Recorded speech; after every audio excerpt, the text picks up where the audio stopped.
Hey guys, tonight we're slipping back through the smoke-filled alleys and chattering markets of the medieval world to discover what fast food looked like before deep fryers, delivery apps, or anything remotely resembling health inspections.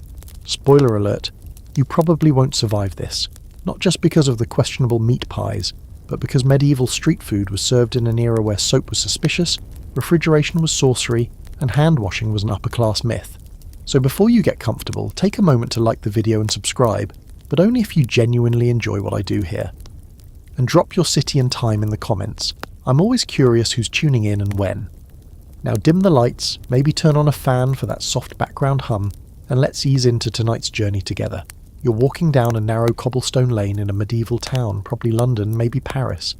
It's around midday, and the street is alive with the smell of sizzling fat sweet ale and something vaguely fishy. You're not sure if it's coming from a nearby stall or the open sewer trickling along the side of the road. Either way, it's a scent you're learning to live with. Shouts echo from every direction. Vendors hawk their food in loud melodic pitches that sound more like chant than sales talk. Children dart between carts. A man in a faded tunic is chasing a chicken that does not want to be dinner. This is your medieval food court. The entire city really is a kind of open-air restaurant. There are no drive-thrus. There are no menus printed in Comic Sans on backlit signs. But there is food. Lots of it. Some of it actually hot.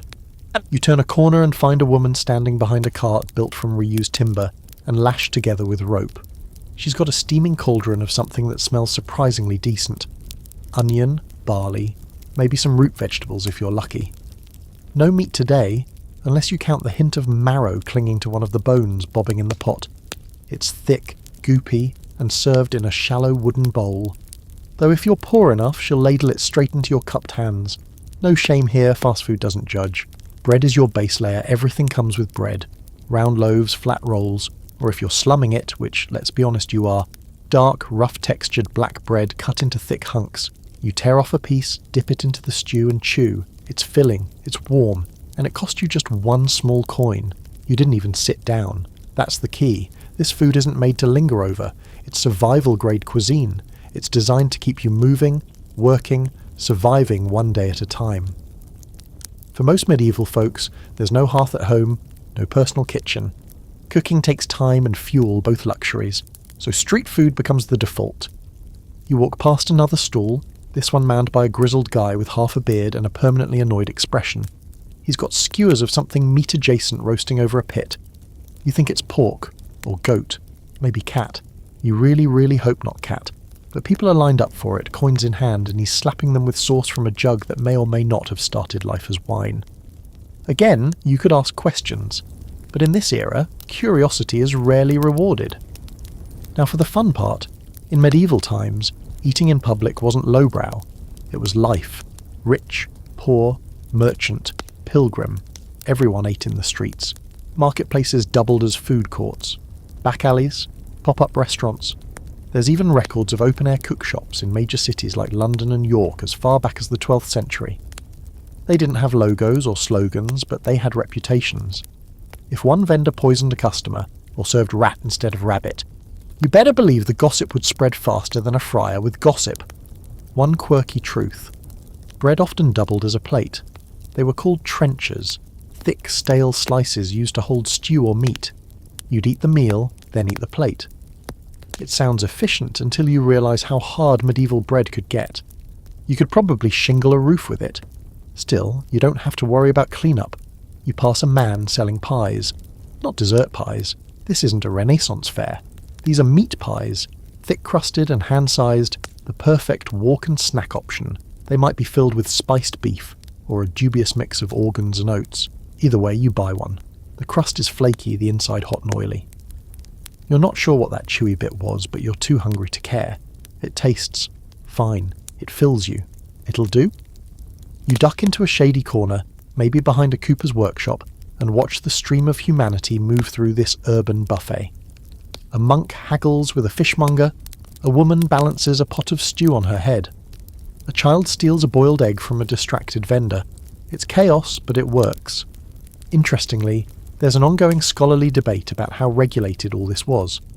Some historians argue that medieval cities had strict rules about where and when food could be sold, and who could sell it. Others think enforcement was patchy at best, especially outside of feast days or major markets. Either way, you're clearly not the only one gambling with your stomach lining. You finish your pie and wash it down with a mug of weak ale. Because yes, even breakfast might include ale. Safer than the water, and cheaper than wine, it's lukewarm. Slightly sour, but it slides down easy. Hydration achieved. By now the street's growing louder. More vendors appear, more smells fill the air. You feel full but slightly uneasy. That stew might have had a little something extra. Or maybe your body just isn't used to medieval flavour profiles. Either way, you've had your first encounter with medieval fast food. Congrats. You're fed, you're slightly queasy. You're doing great. You leave behind the steaming stew carts and the alley pies, turning down a slightly wider lane that smells more like spilled ale and burnt meat than fish and onions. The crowds thicken here. Not the kind chasing chickens or hawking vegetables, but people who look like they actually sat down to eat. This is tavern territory, and in the medieval world, taverns are where food gets fast and a little fancy. You push open a heavy wooden door into a low-beamed room filled with the hum of chatter, clinking tankards, and the occasional belch that could rattle a rafter. The floor is packed dirt, tamped flat by centuries of boots, and the lighting is provided by a few flickering tallow candles that don't so much illuminate as smudge shadows across every corner. Smoke curls up to a hole in the ceiling. Not quite a chimney, but it'll do. Welcome to your medieval combo meal experience. Taverns aren't just watering holes, they're the closest thing you're getting to a restaurant with an actual roof. A place where you can sit, eat hot food quickly, and still be on your way in under an hour. It's fast, it's noisy, it's communal, and no one expects you to wash your hands. You grab a bench at a long wooden table, already occupied by a group of wool-clad workers, digging into bowls of thick porridge and chunks of sausage glistening with grease. No menus here, just a rotating selection of what the cook managed to scrape together that morning. The owner, or taverner, if we're being precise, ambles over. He's got a grease-stained apron and the weary look of a man who's been haggling with butchers since dawn. You ask for food and he grunts something about salt pork and leeks. You nod. He disappears. That's the thing about taverns in the Middle Ages. The food's whatever was available, affordable, and not yet turning green. If you're lucky, you get a hot, savoury dish with actual seasoning. If you're not, it's yesterday's leftovers in a new bowl. Either way, it's hot and it's yours fast. A few minutes later, your meal appears. Salt pork, boiled till it's tender, floating in a pool of leek broth. Next to it, a slice of barley bread tough enough to chew for a week. You dig in. It's salty, earthy, heavy. Not bad, honestly. Kind of like a rustic soup and sandwich combo minus the sandwich part, and with extra pig fat it sticks to your ribs. Mission accomplished. The room around you pulses with life. A group of merchants at the far end is deep into their second round of ale. One of them bangs on the table and shouts something about dried cod prices, while another laughs hard enough to spit ale into his own beard. Over by the hearth, a pair of young travellers quietly devour a shared dish of beans and cheese, clearly starving from the road. It's a mix of locals, travellers, students, even a priest or two pretending they're not enjoying the salted meat. Taverns were the great equaliser of medieval food culture. Whether you were a landless labourer or a minor noble passing through town, if you had coin, you could eat. Sure, the nobles might sit in a slightly nicer corner or rent a private room upstairs, but the food came from the same pot. That was part of the appeal, and in cities like Paris or Florence, taverns sometimes became hubs of political chatter and literary gossip, especially in university districts. Food, drink, and subversive Latin poetry. A full medieval menu. One fun historical fact: in many places taverns were legally required to sell bread and food along with drink, mostly to keep people from drinking themselves to death. The logic was, get a few bites in you, maybe you'll make it home. Whether that actually worked is debatable. The tavern also doubles as your medieval drive-through in the sense that you can order your food to go. Yes, takeout existed. You could pay for a bowl of hot food, pour it into your own little clay pot or wrapped trenchers, and be on your way. It wasn't glamorous, but if you were headed to work or just wanted to eat in peace without a wandering minstrel breathing onion breath down your neck, it worked. You glance over and notice a woman has set up shop right outside the tavern door. She's got a basket full of cold pies and hard cheese, selling to those who don't want to deal with the tavern crowd. She's technically competition, but the taverner tolerates her. Maybe she's his cousin, maybe she pays him in cheese, who knows. That's how these places work, informal networks, whispered agreements, unspoken rules.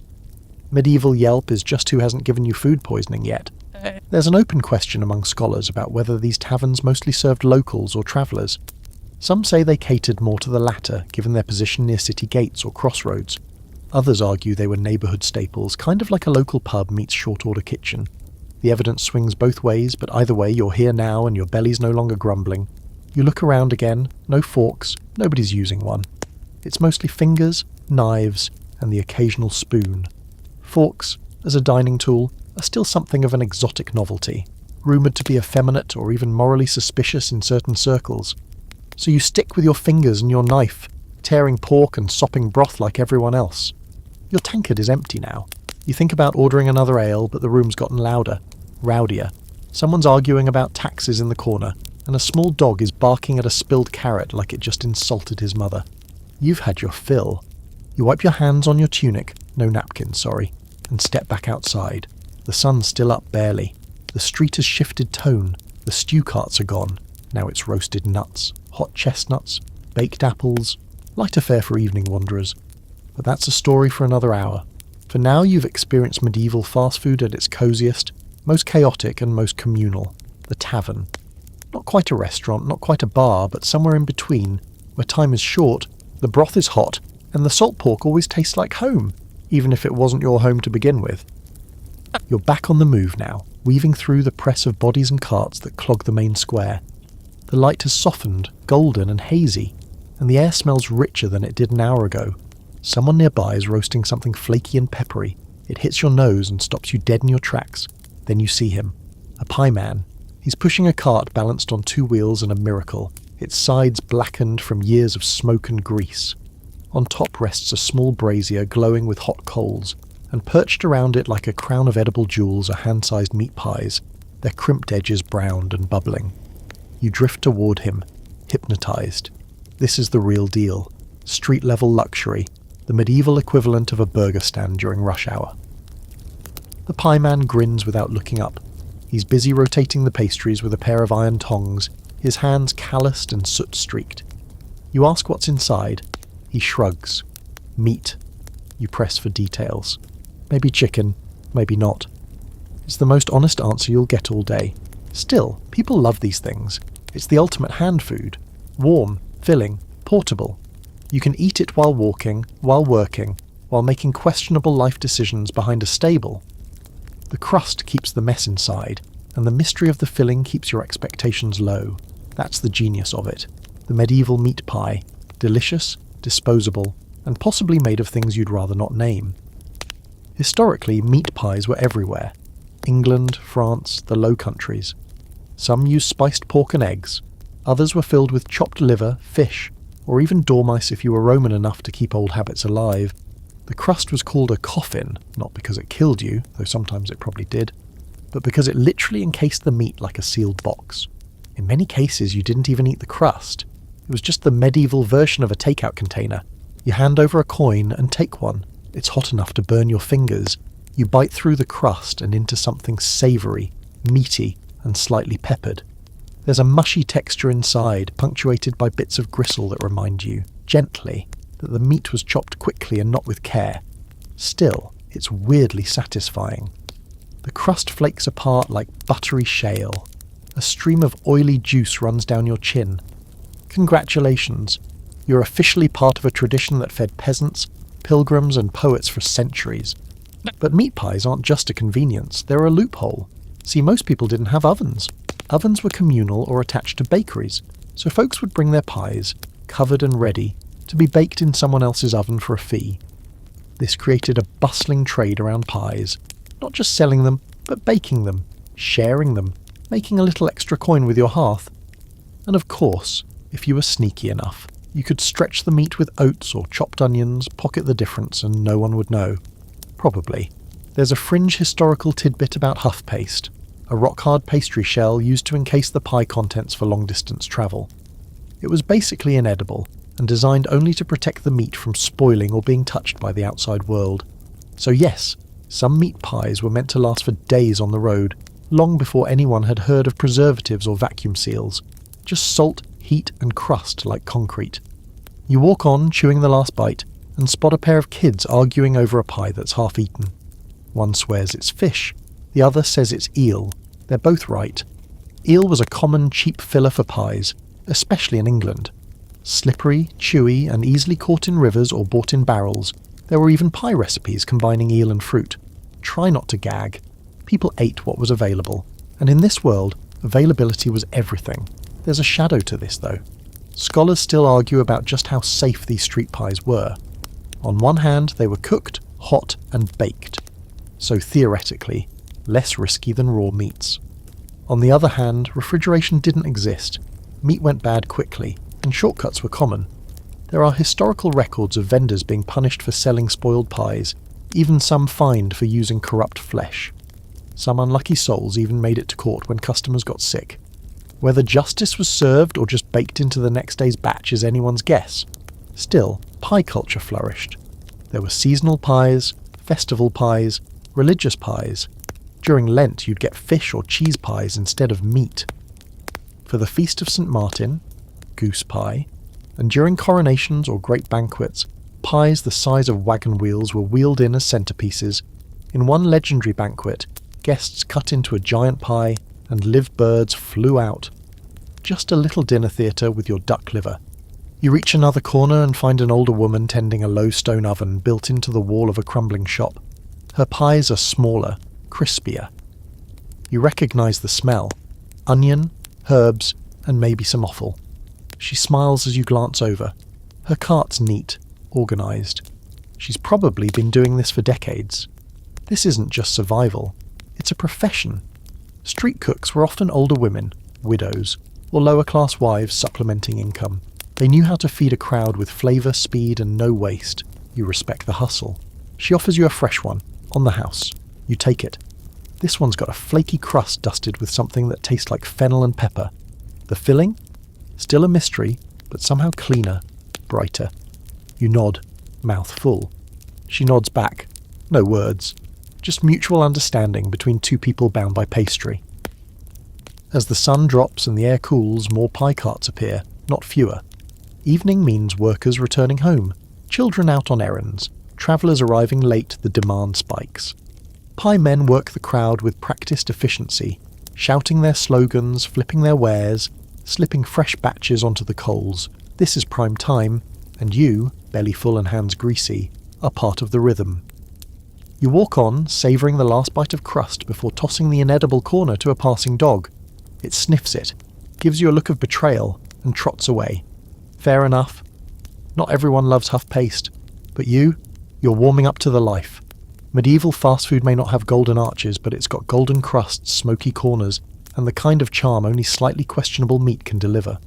The sky shifts to a cloudy grey as you move toward the edge of the marketplace, where the stalls thin out and the scents grow sharper. Oil, smoke, and brine. It hits you all at once. Fried fish. Welcome to medieval Friday dining, where religious obligation meets culinary improvisation. And in this case, it's deliciously greasy. Because it's Friday, and in the medieval Christian world that means no meat. Fish, however, is fair game. The church says so. In fact, fish isn't even considered flesh in the theological sense, which is a fun loophole that led to one of the most thriving corners of medieval fast food, the fried fish vendor. You follow your nose to a rickety cart set beside a shallow stone basin, filled with eels, carp, and a few suspiciously motionless trout. The vendor, a sharp-eyed woman with flour-dusted sleeves, is slicing fillets with alarming speed and dropping them into bubbling oil. The oil sizzles, spits, and smells like heaven, assuming heaven smells like garlic, onions, and river fish. The pan she's using is wide and blackened, sitting over a small brick hearth fueled by scrap wood. The batter is simple: flour, maybe some ale or stale wine if she's feeling generous, and herbs to cover up any fishy funk. And that funk is present. You try not to breathe too deeply. You slide a coin onto the wooden plank that passes for her counter and receive a hand-sized portion of fried fish wrapped in, what else? A crust of old bread. It's hot, oily, and crisp on the edges. You take a bite and get that satisfying crunch, followed by a flaky, tender centre. It's not exactly cod, but it's something from the river, and it's better than chewing on another hunk of salt pork. You devour it quickly, licking your fingers like someone who's just remembered soap isn't an option. Fish on Fridays wasn't just a pious gesture, it was a massive cultural force. With the church dictating meatless days, including Wednesdays, Saturdays, and the entire season of Lent, people across Europe were forced to get creative with fish, and fast food vendors seized the opportunity. No cooking fuel at home, no oven, just got off work and need something meat-free and edible before Vespers. Enter the fish fryer. The demand created entire economies. Fishmongers carted their catches into cities daily. Salted herring came in barrels from the North Sea, eels were bred in pits near monasteries. Shellfish was scooped straight from the shore and tossed into stew pots, and while most of it went into home kitchens or abbey cookhouses, a big chunk ended up on carts like this, sizzling in cheap oil and vanishing into the mouths of the working class. And yes, fried fish wasn't new to the medieval world. Romans were deep-frying smelts centuries earlier. But in cities like London, Bruges and Venice, the fried fish stand became a thing, a dependable, quick and relatively affordable option for the poor, the rushed or the spiritually compliant. You stand near the cart for a moment, watching the vendor flick fish fillers into her oil, one by one. A young boy drops off a bucket of fresh river catch and receives a fish head for his trouble, which he chews on without blinking. You hear a woman ask for the crispiest one, which confirms that human nature has not changed in 1,000 years. Everyone wants the corner piece. There's a scholarly debate about how often these fish stalls operated. Some say they were open daily, especially in port towns or near monasteries. Others argue they popped up mostly on religious fasting days, when demand exploded and fish had more market value. It probably varied by region. In coastal cities, fish was common fare. Inland, you might be chewing on something smoked, salted, or halfway to jerky. You take a seat on a low wall and watch as more people arrive. Workers finishing their day, a group of giggling children with coins tied in kerchiefs, even a pair of travelling monks in brown robes with fresh ash on their foreheads. The woman behind the cart greets each with a nod, barely breaking her rhythm as she flips fish and resets the coals. You notice, as you nibble the last corner of fried bread, that this is a kind of ritual, not just the eating, but the gathering. People line up, eat quietly or chat in soft voices, then move on. No one lingers too long. This is nourishment with a dash of faith. Eat, be grateful, and get back to life. There's also the unspoken rule of fast food speed. The vendor has it down to a science. A few seconds in the oil, a few flicks of salt, a practiced handoff. No delays, no personal questions. You're in and out like a sinner in a confessional. At your elbow, a wiry old man mutters something about last week's carp, which he claims gave him dreams about talking birds. You try not to make eye contact. Fringe fact, certain fish were thought to have spiritual properties, or depending on your source, hallucinogenic ones. Especially in stories where saints ate blessed fish that sang scripture or turned into relics. You're not sure what kind of fish you just ate, but you're hoping for nothing stronger than a nap. Behind you, the bells ring for evening prayer. The vendor starts packing up. The last few fillets are wrapped and handed off, and the pan is pulled from the fire. She sprinkles the coals with water, creating a puff of steam that smells like burnt garlic and fish scales. You sigh, stomach full again, warmed by the simplicity of it all. Maybe it wasn't the cleanest, safest, or even most appetizing experience, but there's something comforting in the rhythm of it. Fried food, hot coals, the press of strangers sharing something sacred and greasy. In another life, you might have stood here every Friday, coin in hand, hoping to get the crispiest one.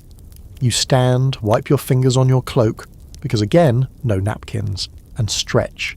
The market's closing, but the streets are still alive. Somewhere, there's soup bubbling in a cauldron, and a new scent is drifting through the air, something rich, spicy, and unmistakably stewed. You follow it, because in the medieval fast food game there's always another bite waiting around the corner. The scent of broth grows stronger as you move farther into the winding heart of the city, where buildings lean over the street like old friends sharing secrets. It's dusk now, and the air has cooled, but not enough to chase away the smell of simmering soup that floats like a warm cloud between the timber-framed houses. You follow your nose, stepping around a loose cobblestone and nearly tripping over a dog that doesn't care you exist. Then you see it. A heavy iron pot nearly the size of a washtub perched over glowing embers in the centre of a makeshift food stall. The vendor stands beside it, stirring slowly with a wooden paddle so large it could double as a weapon in a tavern brawl. Steam rises in thick waves, smelling of garlic, leeks, and something deeper. Bones, maybe. A line has formed, mostly labourers with soot on their faces and one lanky boy with hands stuffed into his tunic. No one speaks. They're too busy staring into the soup, which seems less like a meal and more like a spell being brewed in front of them. Soup, or pottage as it was often called, was the medieval backbone of fast food. Cheap to make, easy to portion, endlessly variable. It's basically a stew of whatever's available. Vegetables, grains, herbs, leftover scraps of meat if you're lucky.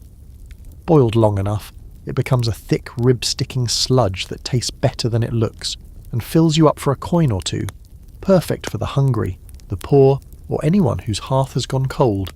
You step up, hand over a coin, and the vendor dunks a ladle into the pot. The liquid clings like gravy and plops into a thick wooden bowl. He drops in a small wedge of bread, dense and flecked with what might be barley or just dirt, and passes it to you without a word. You nod and step aside. You find a low wall and perch there, cradling the bowl like treasure. The soup is hot, thick, and smells promising. You scoop a bite with the bread and taste onion, pepper, and something earthy. Parsnips, maybe. There's a chewy bit of gristle at the bottom. A lucky find. Protein in any form is a bonus in a dish like this.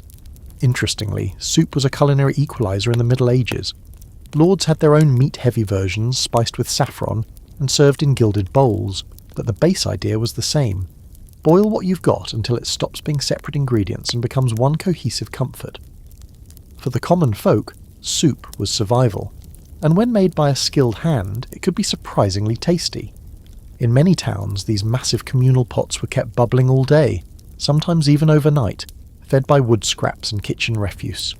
The vendor simply added more ingredients and water as the day went on, turning the same base into something slightly different every hour. In some cases, the pot might go untouched by soap for days or weeks. Why clean what never stops cooking? That's the logic anyway. There's even a quirky term for this, perpetual stew, a kind of forever soup that was never truly emptied, only added to. Some historical sources mention pots that had been kept going for decades, continuously simmering as generations of ingredients and people passed through romantic, a little, unhygienic, absolutely. But in an era without refrigeration, heat was the safest thing you had. You glance around and notice how people are eating. No one uses spoons unless they've brought their own. Most scoop the soup with bread or sip it straight from the bowl. One old man slurps loudly and smacks his lips like he's at a royal feast.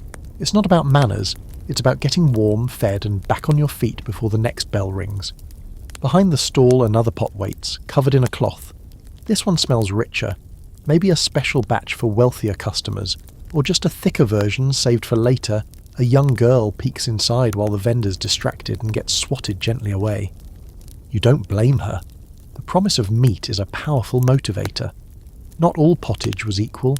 Some recipes used beans, lentils, even beer. Others added spelt or rye for extra thickness. On feast days you might find pottage laced with chopped bacon or diced chicken. On fasting days it would be fish or plain vegetables, and always the quality depended on who made it and what they had. A talented soup vendor could build a loyal following, not from branding or signage, but from taste alone. Word of mouth was your Michelin star in the 1300s. There's ongoing scholarly debate about whether these vendors were licensed or just tolerated. Some cities enforced strict food regulations. Others turned a blind eye as long as no one dropped dead on the spot. The church sometimes ran charity kitchens, doling out free pottage to the poor. But these weren't always consistent or widespread. For most people, the best soup came from a stranger with a big pot and a good instinct for flavour. You finish your bowl, licking the last traces from the edges like everyone else. It's not gourmet, but it's satisfying, comfort in its most essential form, and as you hand the bowl back you notice something lovely. There's a quiet gratitude shared among the eaters. No one is shoving or shouting, just warm faces, empty bowls, and that small moment of relief you get when hunger has been replaced by something solid and warm in your belly. The vendor nods at you, already ladling soup for the next customer. The fire crackles, the pot bubbles. Life in this corner of the world is held together by broth and bread. You stand and move on, wiping your hands against your tunic as always.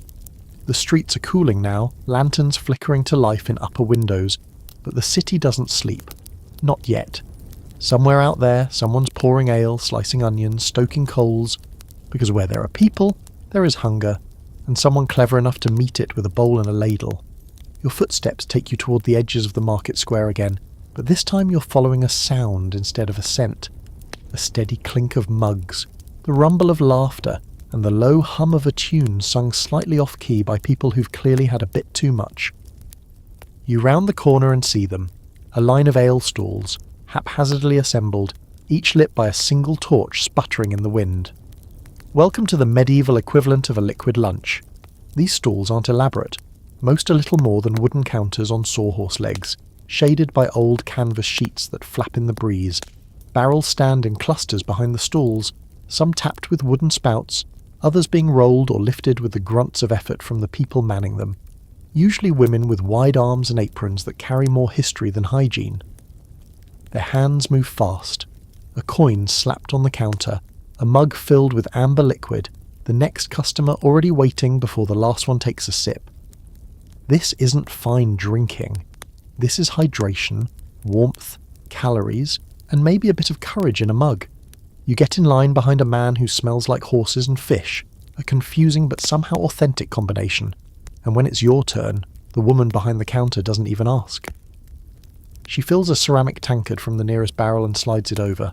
It sloshes as you catch it, warm and foamy and sour in that way only medieval ale can be. You take a sip, and it hits like a punch made of bread, herbs and rainwater. No hops here, not yet. Those aren't common until a bit later in history. Instead, the bitterness comes from Groot, a mixture of herbs and flowers that vary from brewer to brewer. Today's tastes like nettle and regret, but you drink it anyway. Ale is the go-to beverage for most medieval people, and not just for fun. It's safer than water, which is often teeming with bacteria from nearby latrines, butcher shops, and basically every animal in the city. Even children drink ale, albeit a weaker version called small beer. It's low in alcohol, easy to produce, and full of nutrients that plain water lacks. You're not drinking to get drunk, though that certainly happens. You're drinking to stay alive. And where there's ale, there's food. You notice it immediately. To your left, a man is munching on something that looks like boiled onions wrapped in cabbage leaves. To your right, a woman is biting into a thick slab of cold roast meat tucked inside a dry barley roll. It's not haute cuisine, but it's portable, and, more importantly, absorbent ale stalls often offer just enough food to keep you upright. Think hard cheese, salted eggs, pickled vegetables, or a chunk of whatever the vendor had left from last night's stew. You buy a small plate of pickled root vegetables for a few coins. They're sour, slightly rubbery, and probably turnips, though you're not convinced you chew anyway, alternating with sips of ale, the burn of the acidity cutting through the ale's musty tang. It's not bad. Actually, it's kind of refreshing. One quirky little fact. Many of these stalls were run by alewives, women who brewed, sold, and served ale right out of their homes or carts. Ale brewing was one of the few professions available to medieval women, especially widows. Some became famous in their neighbourhoods for the strength or flavour of their brew, and yes, their reputation mattered. If your ale went bad, your business dried up faster than your barrel. Of course, not all alewives were saints. Some added water to stretch a batch. Others reused old mash or skipped boiling steps entirely. Complaints were common, and cities tried to regulate quality, issuing licenses, setting prices, even requiring ale tasters to make sure what was being sold wouldn't poison the buyer. Whether those tasters were competent or just looking for a free drink is still up for scholarly debate. The ale you're drinking, it's decent. Stronger than small beer, but not enough to make the cobblestones wobble. You feel a warmth spread through your belly as the second cup goes down, and the crowd around you starts to shift. Laughter gets louder.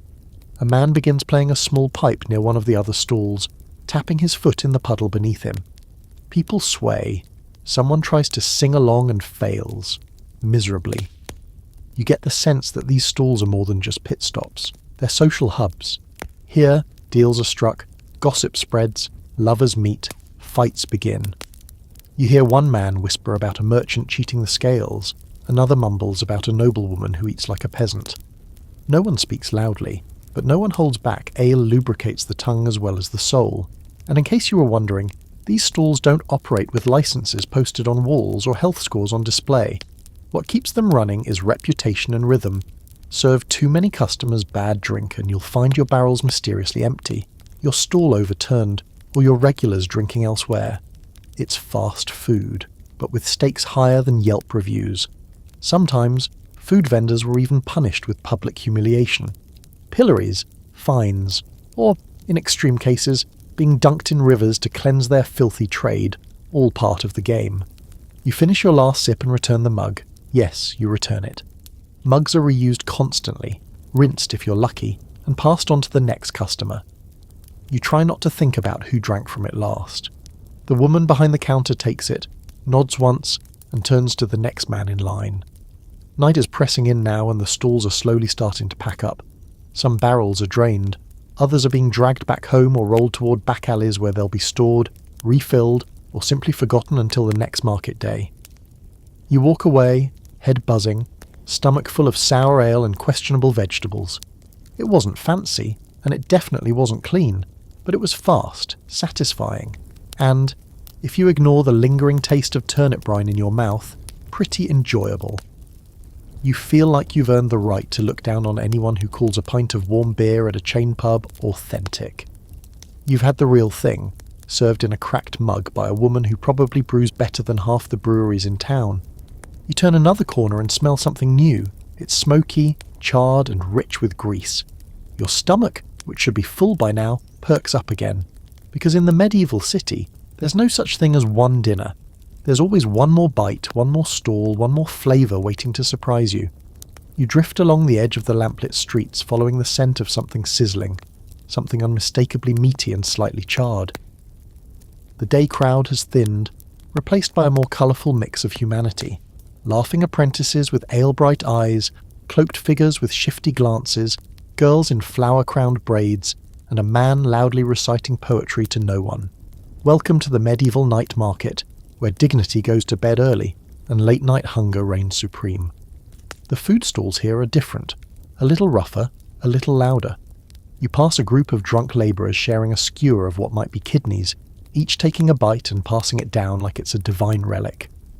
A boy squats near a cart chewing a roasted apple so hot he's blowing steam between bites. And ahead of you, smoke curls from a pit where thick sausages roast on a wire rack, their casings snapping as fat hits open flame. This is where the real street food magic happens. After dark, when the kitchens of polite society shut down, and the workers, wanderers and revellers still want something hot and greasy. The vendors know this. They've kept a few choice items stashed away, things too messy or spicy or frowned upon for daytime trade. After hours, the rules bend a little. Salt, heat and meat come out swinging. You stop at one of the grills where a heavy-set man with a wild beard is flipping patties of ground meat onto flat iron plates. You ask what it is, and he just grunts. Boar, maybe. You choose not to push him for details. The smell is good, smoky, with hints of garlic, thyme and charred fat. He slaps the patty between two halves of dense bread, throws in a smear of something pickled, and hands it over. You take a bite. The outside is crispy, the inside tender, and a little chewy in that way that makes you suspicious, but not enough to stop eating. It's rich, greasy, and perfectly satisfying after a day of hard walking and questionable soup. This is medieval fast food in full party mode, a gut bomb with flavour. Around you, the market buzzes with the energy of people unwinding or falling apart. Two minstrels argue about who gets to perform next. A vendor sells tiny cakes soaked in honey and ale. A woman balances 3 trenchers of pottage in one hand, while holding a crying toddler in the other. Somewhere behind you, a couple is kissing like they're in a tragedy. Everyone's a little louder, a little sweatier, and a lot hungrier. And here's something strange but true. Medieval cities had curfews. Bells would toll to mark when people were supposed to be off the streets, tucked safely behind bolted doors. But food stalls like these didn't always listen. Some kept cooking well into the night, especially near brothels, churches or inns where business was never really done. For every official curfew, there was an unofficial feast happening in the shadows. The connection between late-night food and, well, other late-night activities wasn't exactly subtle. Many of these stalls popped up near places of vice, bordellos, gambling halls, ale dens, and offered warm food to people who didn't want to explain why they were out at midnight stew for the sinners, roast chicken legs for the truly exhausted, and always ale. You pause near a cart selling what the vendor swears are spiced lamb sticks. They're dark and crispy, covered in a red powder that burns your nose. You buy one, because of course you do, and the first bite hits like peppered fire. Your mouth goes numb, your eyes water, and you love every second of it. You're not alone. 3 other people nearby are coughing and laughing through the same experience, united by pain and poor decisions. It's in these stalls that innovation quietly brews. Leftovers from the day become stew starters for the night. Bones are charred for flavour, spices are used liberally, when available, and no one asks too many questions. You get fast meals that are often more daring than anything served before sunset. There's a little chaos in the cooking, a little rebellion, and it tastes incredible. One historical curiosity. Some food stalls during festivals and fairs would stay open nearly 24 hours, especially during saints' feast days or carnival seasons. They'd cater to the thousands of pilgrims, partiers and drunk philosophers who wandered city streets well past the midnight bells. There are even accounts of vendors fighting over prime nighttime turf, close to church doors, taverns or gates where pilgrims arrived. Competition didn't sleep. You wipe your mouth on your sleeve, again no napkins, and take a deep breath of the smoky air. You're greasy, slightly buzzed from the ale earlier, and you've had at least 3 things that may or may not contain organ meat, but you feel alive. Not in the fresh air and good exercise kind of way, but in the I just ate something unidentifiable that might be lamb, and I think I'd do it again kind of way. There's something raw and real about these night vendors. They're not trying to impress. They're not here for longevity or legacy. They're here because people are hungry, and food, hot, cheap, fast food, is one of the oldest and most honest transactions in the world. 1 coin, 1 bite, 1 moment of quiet satisfaction. The crowd around you starts to thin. A few stalls have run out of meat and closed their fires. Someone's snoring under a cart. The man who sold you the maybe boar patty waves you off with a nod and douses his coals with a bucket of water. Steam erupts into the night. It smells like fat and wood and ash. You walk on. Behind you, the last of the night market fades into shadows, leaving behind just a trail of crumbs and coals. Ahead, a flicker of lanterns suggests the next chapter of your culinary quest. Because as you're learning, the city never truly sleeps. It just changes flavours. You wake up the next morning, if you can call what just happened sleep, with your mouth dry, your cloak smelling like grilled onions, and a vague memory of arguing with a man over whether your late-night snack was pigeon or rabbit spoiler. It was neither. But there's no time to dwell. The city's alive again, and so are its fast food vendors. This time, though, the morning shift is facing an entirely different kind of challenge, the guilds. You wander into the marketplace again, but something's changed.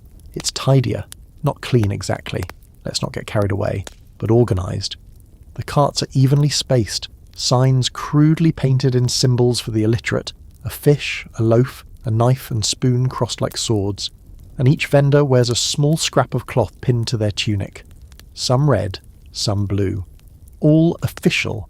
You've stumbled into the regulated part of the food world now, the territory of guild-approved street food, where every meat pie and ladle of broth is technically supervised by someone who wears a robe and writes with a quill. Guilds were the medieval answer to corporate quality control. If you sold bread, you belonged to the Baker's Guild. If you served hot food in the streets, you might fall under the Cook's Guild. Or, in some cities, the Pie Maker's Guild. Sounds oddly specific? That's because it was. Medieval cities were obsessed with regulating trades, especially ones that involved feeding people who couldn't afford to sue if things went wrong. You stop at a stall that boasts a neat wooden sign reading, in slightly wobbly Latin, Pistorum Licentia, licensed by the Baker's Guild. The man behind the counter has clean fingernails, suspicious in itself, and a scale beside his bread basket. You ask for a loaf, and he weighs it first, carefully slicing just enough to meet whatever standard is enforced today. You take a bite. It's fine. Soft, white, chewy, remarkably clean, almost boring. But that's the whole point. Guild food isn't about surprises, it's about predictability. The bread must weigh a certain amount, the pie must contain the correct amount of meat. The pottage can't have certain forbidden offal bits, which, let's be honest, are probably the tastiest part. These rules, depending on the city, were enforced with surprising strictness. A baker caught shorting customers might be dragged through the streets with his subpar loaves hung around his neck. Or worse, thrown in the stocks while pigeons do what pigeons do best. Still, the guilds did more than punish. They trained apprentices, ensured some level of sanitation, a relative term, and protected both vendors and customers from total culinary anarchy. In a time when a tainted pie could kill you, or just ruin your week, the guild mark offered a sliver of peace of mind. You didn't know exactly what you were eating, but you could trust it wouldn't scream when you bit into it. There's a scholarly debate about how much power these food guilds actually had. Some historians argue they were mostly ceremonial by the late Middle Ages, with real power held by city councils or corrupt inspectors who could be paid off with a meat skewer and a wink. Others insist they maintained a strong grip on quality and pricing, especially in times of scarcity. Like everything in the medieval world, it likely depended on the region, the weather, and whether the inspector had eaten breakfast. You move on to a pie stand. Yes, another one. Because this is still the Middle Ages and variety is more theoretical than actual. The woman selling them wears a blue pin from the Cook's Guild and slices her pies with the precision of someone who has memorised how much rabbit is too much rabbit. You order one and bite in. It's good. A little bland. Probably safe. You almost miss the questionable charm of last night's rogue lamb stick. Nearby, a few carts sit just outside the market line, uncertified, unofficial, and probably illegal. Their owners glance around nervously, ready to pack up at the first sign of a city watchman. Their food smells stronger, more herbs, more garlic, probably more flavour, but also more risk. One of the carts even has a small charcoal grill going, with something sizzling that might be liver. You watch a woman buy a skewer, devour it in 2 bites, and wipe her mouth with the inside of her sleeve. Her grin says she doesn't care if it's legal. That's the unspoken truth of guild food. It's safe, but it lacks soul. The real flavour lives just outside the boundaries, in the hands of people too poor to buy membership or too stubborn to follow the rules. Some of them are former guild members kicked out for violations. Others are immigrants or travellers without the right papers. Not that papers were all that organised back then. And some are just chancers, hoping to sell enough stew to get through the week before anyone notices. You circle back to the main drag where a row of licensed vendors ladle out soups, stews, and something called peas pudding, which is somehow worse than it sounds. You try a bowl, thick, gluey, beige. It tastes like someone tried to turn boredom into food, and succeeded. But hey, it's filling, and that's really the goal, isn't it? Medieval fast food wasn't here to thrill, it was here to sustain. The guild-approved stuff, with its standard portions and public inspections, made sure you got calories, not culinary adventures. It's food made for workers who can't afford to gamble with their stomachs. People who need to get back to hauling barrels, cutting wood, or cleaning the privies. You down the last of your pudding, give a courteous nod to the vendor, and wander off. Behind you, a city watchman starts eyeing the edge stall rule breakers. One of them packs up fast, cart creaking as it disappears down an alley. Another stands his ground. The smell of fried cheese wafts over. You consider chasing it, but not yet. For now you've tasted the order of the medieval food world, the system behind the stew, the structure holding up the skewers, and as comforting as it is, you can't help but miss the grease, the garlic, and the thrill of not knowing whether your next bite will be the best thing you've ever tasted, or a misdemeanor. The alley you slip into next is narrower, dimmer, and somehow louder than the open streets you just left. Voices echo between the stone walls, some cheerful, some angry, and one that sounds suspiciously like someone arguing with a chicken. As you round a corner, the smell hits you first. Sour ale, old onions, and something unmistakably burnt. You've stepped into the unglamorous but very real world of street food gone rogue. Here, fast food isn't just sold, it's hustled. These are the carts and stands that operate without guild approval, outside the watchful gaze of the city inspectors, and sometimes even outside the boundaries of basic decency. It's messy, it's loud, and, if you know where to go, is where the best food lives. But not every vendor plays fair. You find yourself in front of a cart that, on the surface, looks legit. Neatly arranged meat pies sit stacked in a woven basket, steam still curling from the tops. The vendor, a man with a wide smile and teeth like broken tombstones, waves you over and announces loudly that he's got fresh venison. Now, venison is a premium meat game, expensive, the kind of thing nobles hunt and peasants only smell from a distance. Suspicious already, but your stomach makes the decision before your brain catches up. You hand him a coin, he hands you a pie, and you take a bite. It's not venison. You can't say what it is exactly, but it's definitely not deer. It's too fatty, too soft, and there's an aftertaste that whispers of barnyard mystery. You chew slowly, trying to convince yourself it's fine. It's just rustic. Maybe it's goat, maybe rat, maybe it's that chicken from earlier who lost the argument. You glance around and see another customer frowning at their own pie. Then a third. The spell starts to break. In the Middle Ages, food fraud was common enough to earn its own punishments. Selling bad meat, fake meat, or underweight portions could land you in real trouble if you got caught. But getting caught wasn't always guaranteed, especially in the tangle of back streets where inspectors rarely ventured and where people were often too hungry or too poor to complain. Besides, who are you going to tell? The Bakers Guild? They'd fine you for buying from an unlicensed cart. Some cities did try to enforce justice.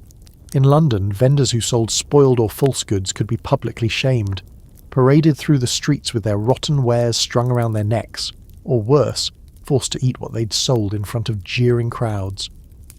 One unlucky pie seller in 14th century France was found guilty of stuffing his pastries with dead cats. Yes, cats. His punishment? Being tied to a cart and beaten through the marketplace with his own pies. A lesson in branding, if nothing else. As you finish your definitely not venison pie and try to remember if you're up to date on your medieval digestive prayers, you hear a sudden shout from up the street. A crowd has gathered around a cart. You push through and see the problem instantly. The vendor, a red-faced man with too many rings for someone who sells soup, is being confronted by a woman holding up a bowl of something that looks like gravy. Mush? It's hard to say. She's furious, and the people around her are backing her up. Apparently, he charged full price for what amounts to brown water with a carrot in it. The woman tosses the bowl dramatically into the street, where it lands with a splat and immediate regret for whoever has to walk through that later. In seconds, the confrontation turns into a chorus of complaints. A second man starts shouting about last week's stew being the same one reheated 5 times. Someone else mentions finding a fingernail in their pottage. The vendor defends himself poorly, claiming everything he sells is blessed by the bishop's own cook. No one buys it. It doesn't turn violent, but it gets loud. Eventually a watchman strolls by, drawn by the noise. He looks at the vendor, raises an eyebrow, and mutters something about another citation. The cart is left standing, but customers drift away, whispering. The damage is done. Reputation is everything here, and in the absence of modern reviews, word of mouth is swift and brutal. That's the fragile economy of medieval fast food. If you scam people, you're done. There's no legal protection, no refund policy, just your name on the street. And if your name becomes a joke, your food cart might as well be firewood. You keep walking, now more cautious. A bread seller offers you a roll that feels suspiciously light for its size. A stew vendor tries to distract you from the smell of his pot by loudly praising the queen. A fishmonger grins too wide and insists that his eels are barely dead. It's a carnival of confidence tricks and culinary roulette. And yet, there's still charm in it. Even in the scams, there's something about the hustle, the performance, the way each vendor sells not just food, but a story. This pigeon came straight from the royal dovecote. This bread was baked in the same oven as the bishop's. This pie will fix your limp. Lays? Maybe, but also sales pitches in a world where exaggeration is half the flavour. You eventually find a small stall run by an old woman with a quiet demeanour and no shouting crowd. Just a bubbling pot of stew, and a few loaves that feel dense and real when you tap them. You buy a bowl, and she hands it over without comment. It smells like lentils, garlic, and something green you can't identify. It's surprisingly good, and you realise this is how the best vendors survive, not by shouting the loudest, but by being reliable. As you eat, you watch another customer nod to her with familiarity. They've clearly eaten here before. In a world full of grifters and gamble pies, finding a vendor you can trust is the medieval version of a 5-star review. You finish your stew and smile. You've just experienced both sides of the coin, the danger of rogue carts and the quiet glory of the honest seller. You wipe your hands on your already tragic cloak and rise, stomach content, judgment only slightly wounded. Ahead, the market stretches on. More carts, more vendors, more mysteries wrapped in dough. But now you know better. Not all food is good food, and not every smiling face is selling what it claims. But you're still hungry. Always. And there's still one-handed meals, student hangouts, trenches, and monks with cooking fires in your near future. Just don't mention the cat pies again. Ever.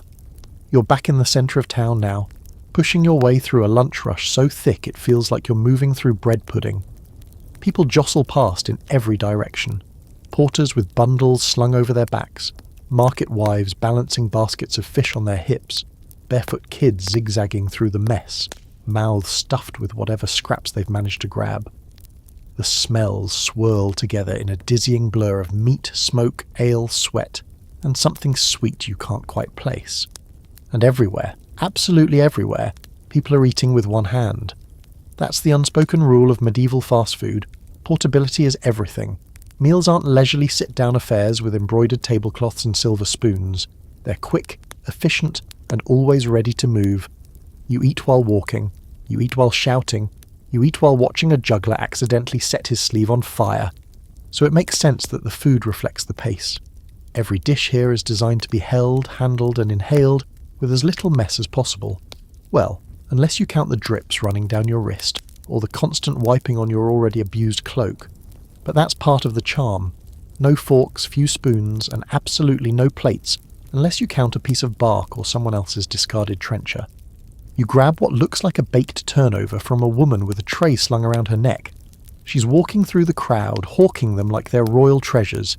Meat and leeks, fresh and hot, she calls, and you believe her because your fingertips are burning through the pastry.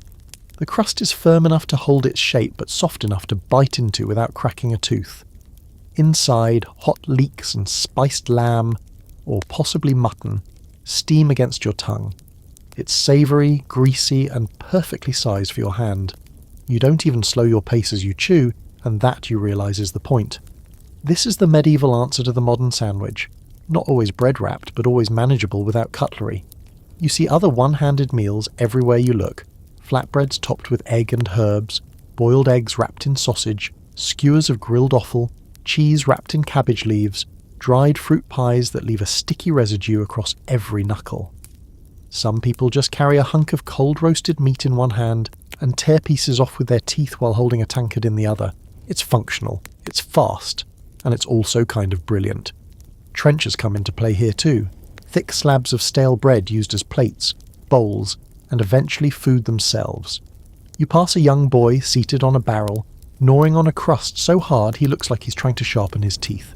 His trencher once held beans, judging by the smear across his chin, and now it's his second course. Efficient and edible, if you're not too picky about texture. Interestingly, this preference for handheld food wasn't just about speed, it was about necessity. Workers didn't have time or tools for formal dining.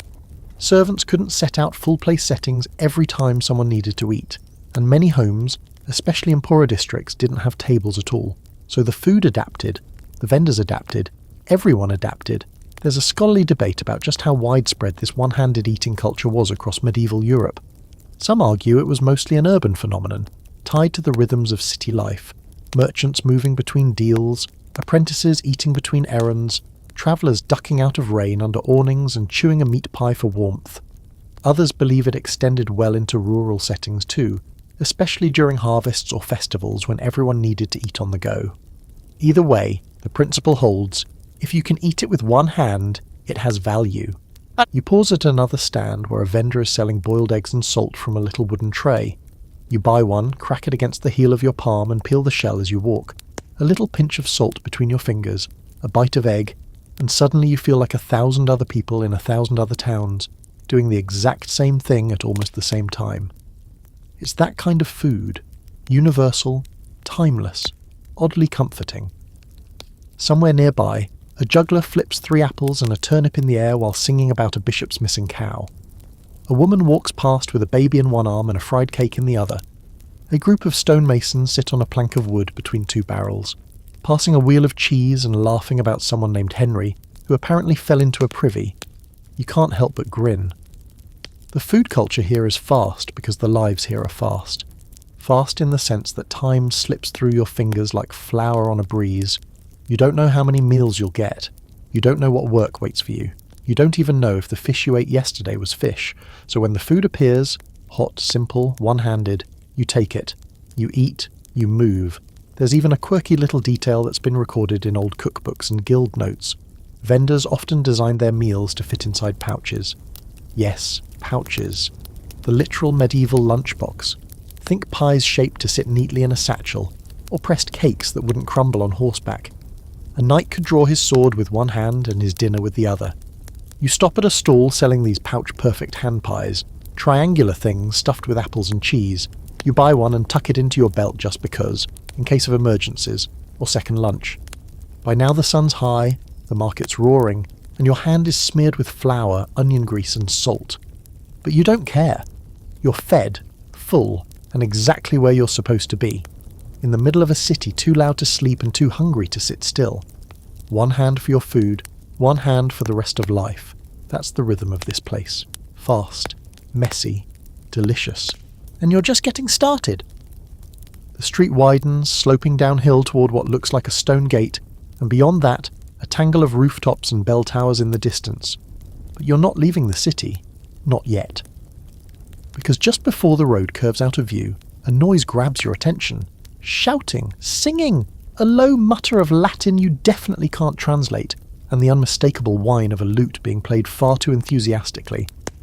It's not a tavern this time. It's louder, rowdier, and judging by the scattered apple cores and puddles of spilled ale, considerably messier. You've wandered into a university town. The buildings here are narrow and tall, plastered in that half-timbered leaning-on-your-neighbour sort of way that makes you question their structural integrity. Under one window, a student dangles a leg while reciting poetry to a bored cat. A few feet away, a robed figure is dozing beside a cart piled high with half-eaten bread loaves, and in the centre of it all, a food stand surrounded by the loudest, hungriest and most chaotic bunch of medieval students you'll ever see. It's noon, and the lunch rush is in full swing. These are not the silent scholars of dusty old books. These are boys and young men fresh from lectures on Aristotle, now elbow-deep in a shared tray of fried cheese and onion pastries. They're arguing about theology one second, insulting each other's Latin the next, and stuffing their faces in between. One shouts over his shoulder for more ale. Another leans across a stranger's meal to grab a plum from a nearby tray. It's a riot of academic gluttony. University towns in the Middle Ages were known not just for their scholarship, but for their incredible ability to generate hungry mobs of students at all hours. Oxford, Paris, Bologna. They were all academic powerhouses, yes, but also wild party zones filled with underfed, overeducated young men desperate for cheap food and cheaper drink. The fast food stalls in these areas adapted accordingly.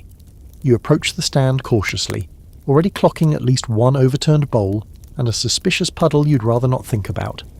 The vendor is older, sharp-eyed, and clearly used to the chaos. He doesn't even flinch when a student smacks into the side of his cart mid-argument. Instead, he slaps a hand pie onto the wood surface with a thud and shouts, "Next!" You step up and ask for what they're all eating. "Cheese and leek pasty," he grunts, already grabbing another, "and dried plum tart, but I'm out of the tart, and the plums." You nod, pay, and take the pasty. It's warm, golden, and slightly lopsided. One bite in, and you're met with a rich, salty cheese, and just enough oniony bite to make your eyes water. The crust is thick and holds everything together, ideal for walking, talking, or arguing about logic while spitting crumbs. Scholars in this period were often from wealthy families, but they lived like paupers while studying. Cheap meals from food stalls like this kept them going between lectures and, often, between brawls. Yes, brawls. It wasn't uncommon for students to riot, sometimes over food prices, sometimes over exams, sometimes just because someone said their professor smelled like turnips. These little stands, ground zero for student life. And here's a quirky fact. Some university towns had rules banning students from eating in certain taverns or food stalls, claiming it led to moral corruption, as if a greasy leek pasty and a mug of warm ale could turn someone into a heretic.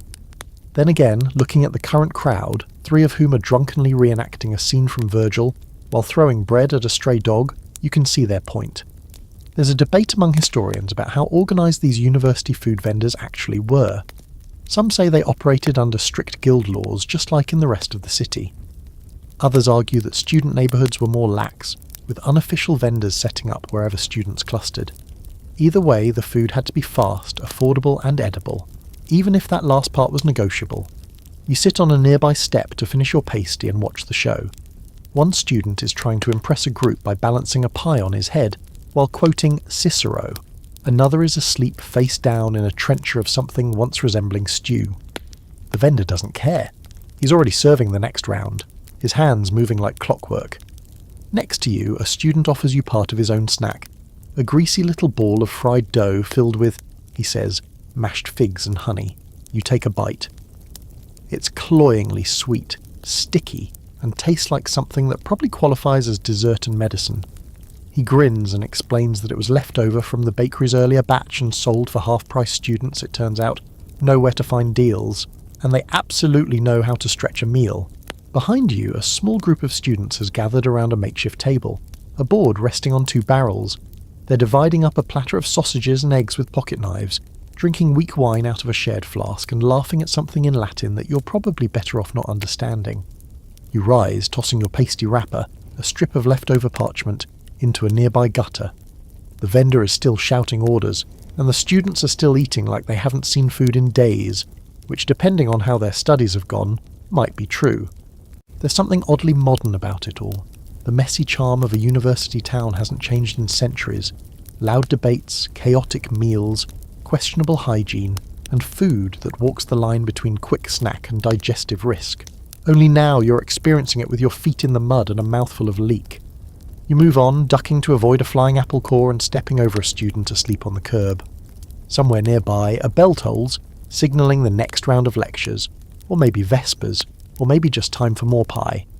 Either way, the food stalls don't care, they'll be here, serving handheld meals to scholars, brawlers, and passers-by alike. Because hunger, like education, never really stops. The day rolls on, and with it the scents in the air begin to shift. The smoky haze of roasted meat gives way to something subtler, floral, peppery, warm. You pass by a spice merchant's booth, a table covered in sacks and jars filled with deep red powders, golden threads, and tiny dark seeds that smell like licorice and heat. He's surrounded by curious onlookers, and not just because he's shouting that his saffron can cure melancholy and bad dreams. He's part merchant, part showman, and entirely aware that in a city this hungry, flavour sells. You stop to watch as he pinches a few strands of saffron and tosses them into a pot of bubbling broth. The colour changes instantly. Golden, almost glowing. The scent deepens. A nearby boy actually moans. You'd roll your eyes, but honestly you get it. And suddenly, you realise how deep the spice game runs in this world. Even in a time when most people eat whatever they can get, there's still a place for flavour, especially in fast food. You move along to a small cart tucked between 2 buildings, barely more than a plank on wheels. A woman with arms dusted in flour is selling fried meatballs, crisp on the outside, glistening with oil and flecked with spices you can't quite name. You order one, and she hands it over on a square of dried bark. The first bite nearly knocks you back. Coriander, cumin, maybe cinnamon? The meat is tender, almost sweet, but with a heat that lingers on your tongue. You chew slowly, stunned that something sold from a back alley cart tastes like it came from a royal kitchen. The woman gives you a brief nod, like she knows exactly how good it is, and moves on to the next customer. This is the quiet truth of medieval street food. The spice trade changed everything. It wasn't just about flavour, it was about status, power, and the slow burn of cultural collision. Spices came from far-off places, India, Persia, the Levant, even parts of Africa. And by the 12th and 13th centuries they were flowing into Europe like liquid gold, expensive, yes, but also addictive. Of course most of it went to the rich. Nobles sprinkled cinnamon on their roasted birds, poured ginger into their ale, and paid absurd amounts of money for just a few threads of saffron. But even in the alleys and open-air kitchens of the poor, spice found a foothold. Because spice, when used right, let vendors stretch cheap food into something spectacular. Take that meatball, for example. It probably wasn't made with high-quality beef. It might not even be all meat. But add the right mix of cloves and coriander, and suddenly no one cares what part of the animal it came from. Spice was the great equalizer. And in fast food, it was also the great distractor. One quirky fact: some medieval street vendors made spice blends the way others make sauces, custom mixes passed down like heirlooms. A stew vendor might add nutmeg to mask the flavour of aging mutton. A pie seller might blend pepper and vinegar to create a sauce tucked inside the crust. And no two blends were the same. You weren't just buying food, you were buying someone's secret recipe, their signature, their legacy.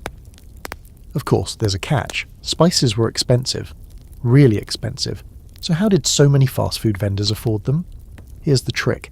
They used just enough to tease the palate, never enough to bankrupt themselves. A pinch here, a thread there.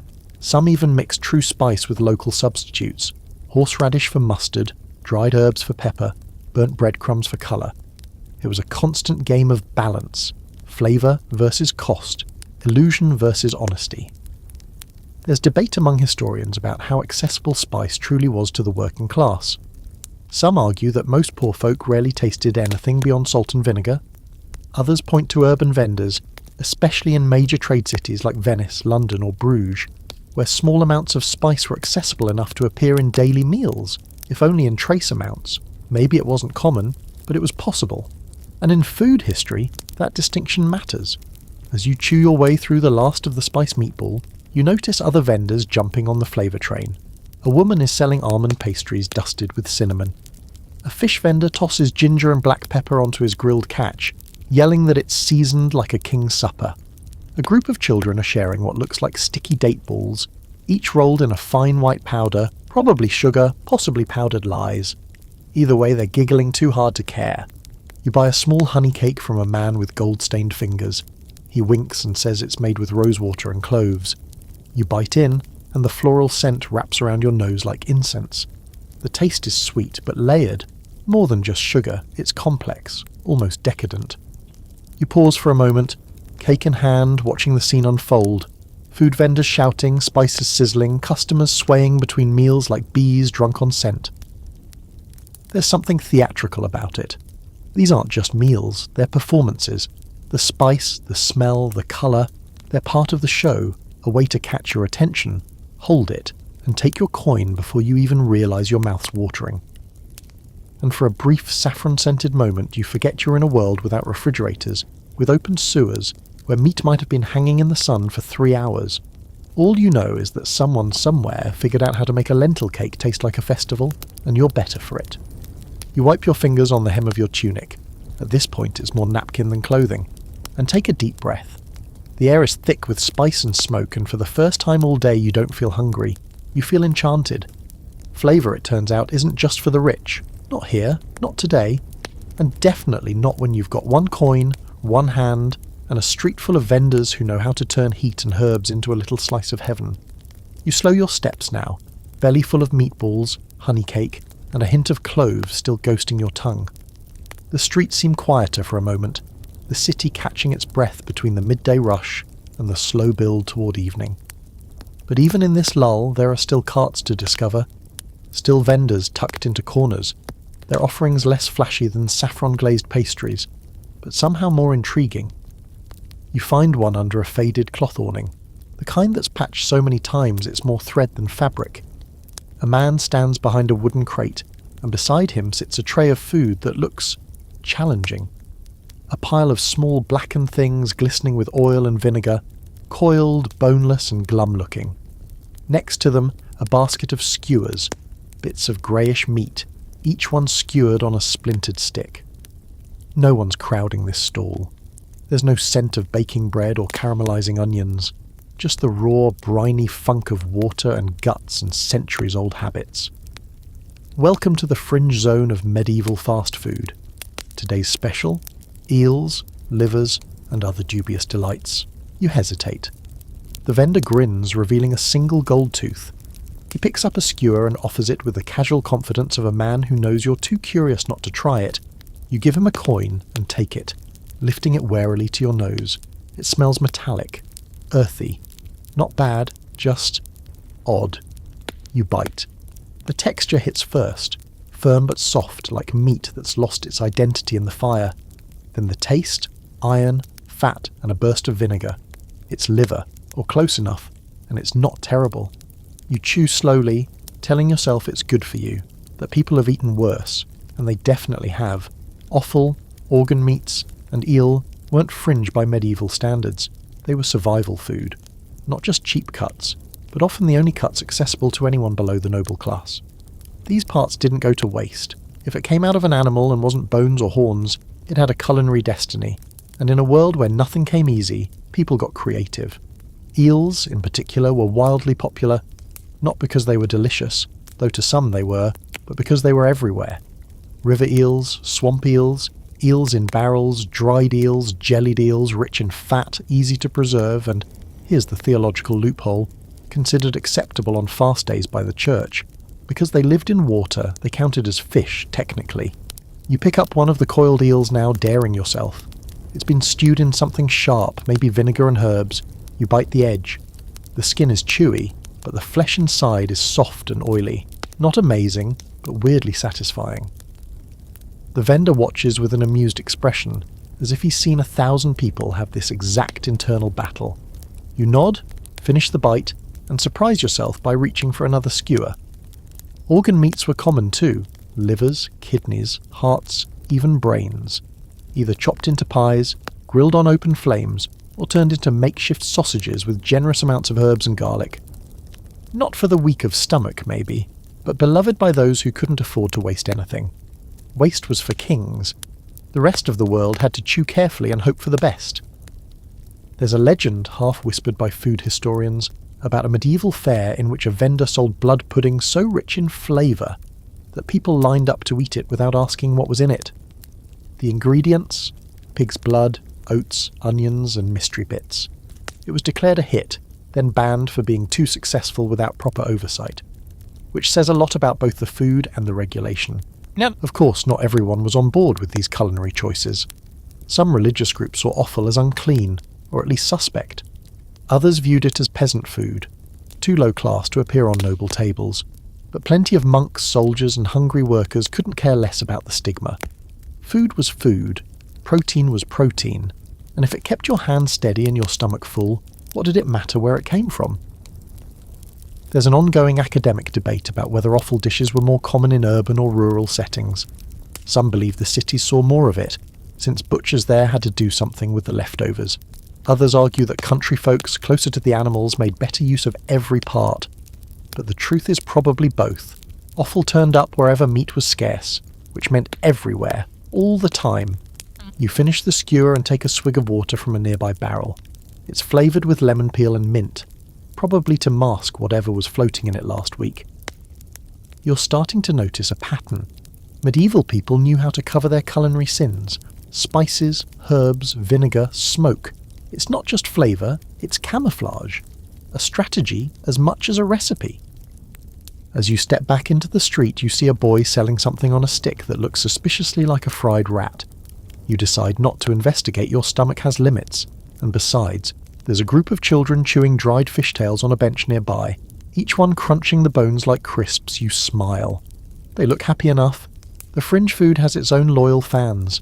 Not everyone wants a saffron-scented stew or a pastry shaped like a goose. Some want the chewy comfort of liver, the fatty slick of eel, or the crisp char of a kidney that's spent just a little too long over a flame. And for them, these carts deliver. You walk on, a little queasy, but weirdly proud. You've eaten the kind of food most people avoid. You've braved the unidentifiable, the undervalued, the underbelly of the medieval menu, and while you might not crave eel again anytime soon, you've earned a badge of honour among the market regulars.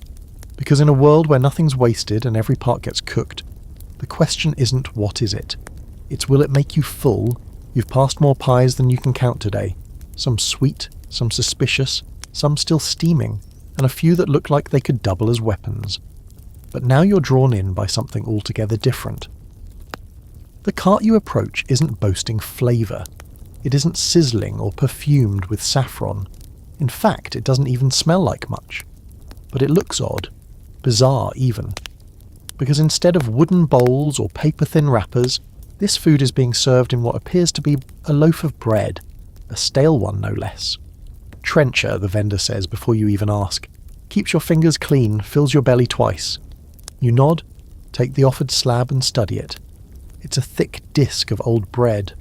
Rough, brown, and more square than round, with a scoop of pottage ladled right onto it.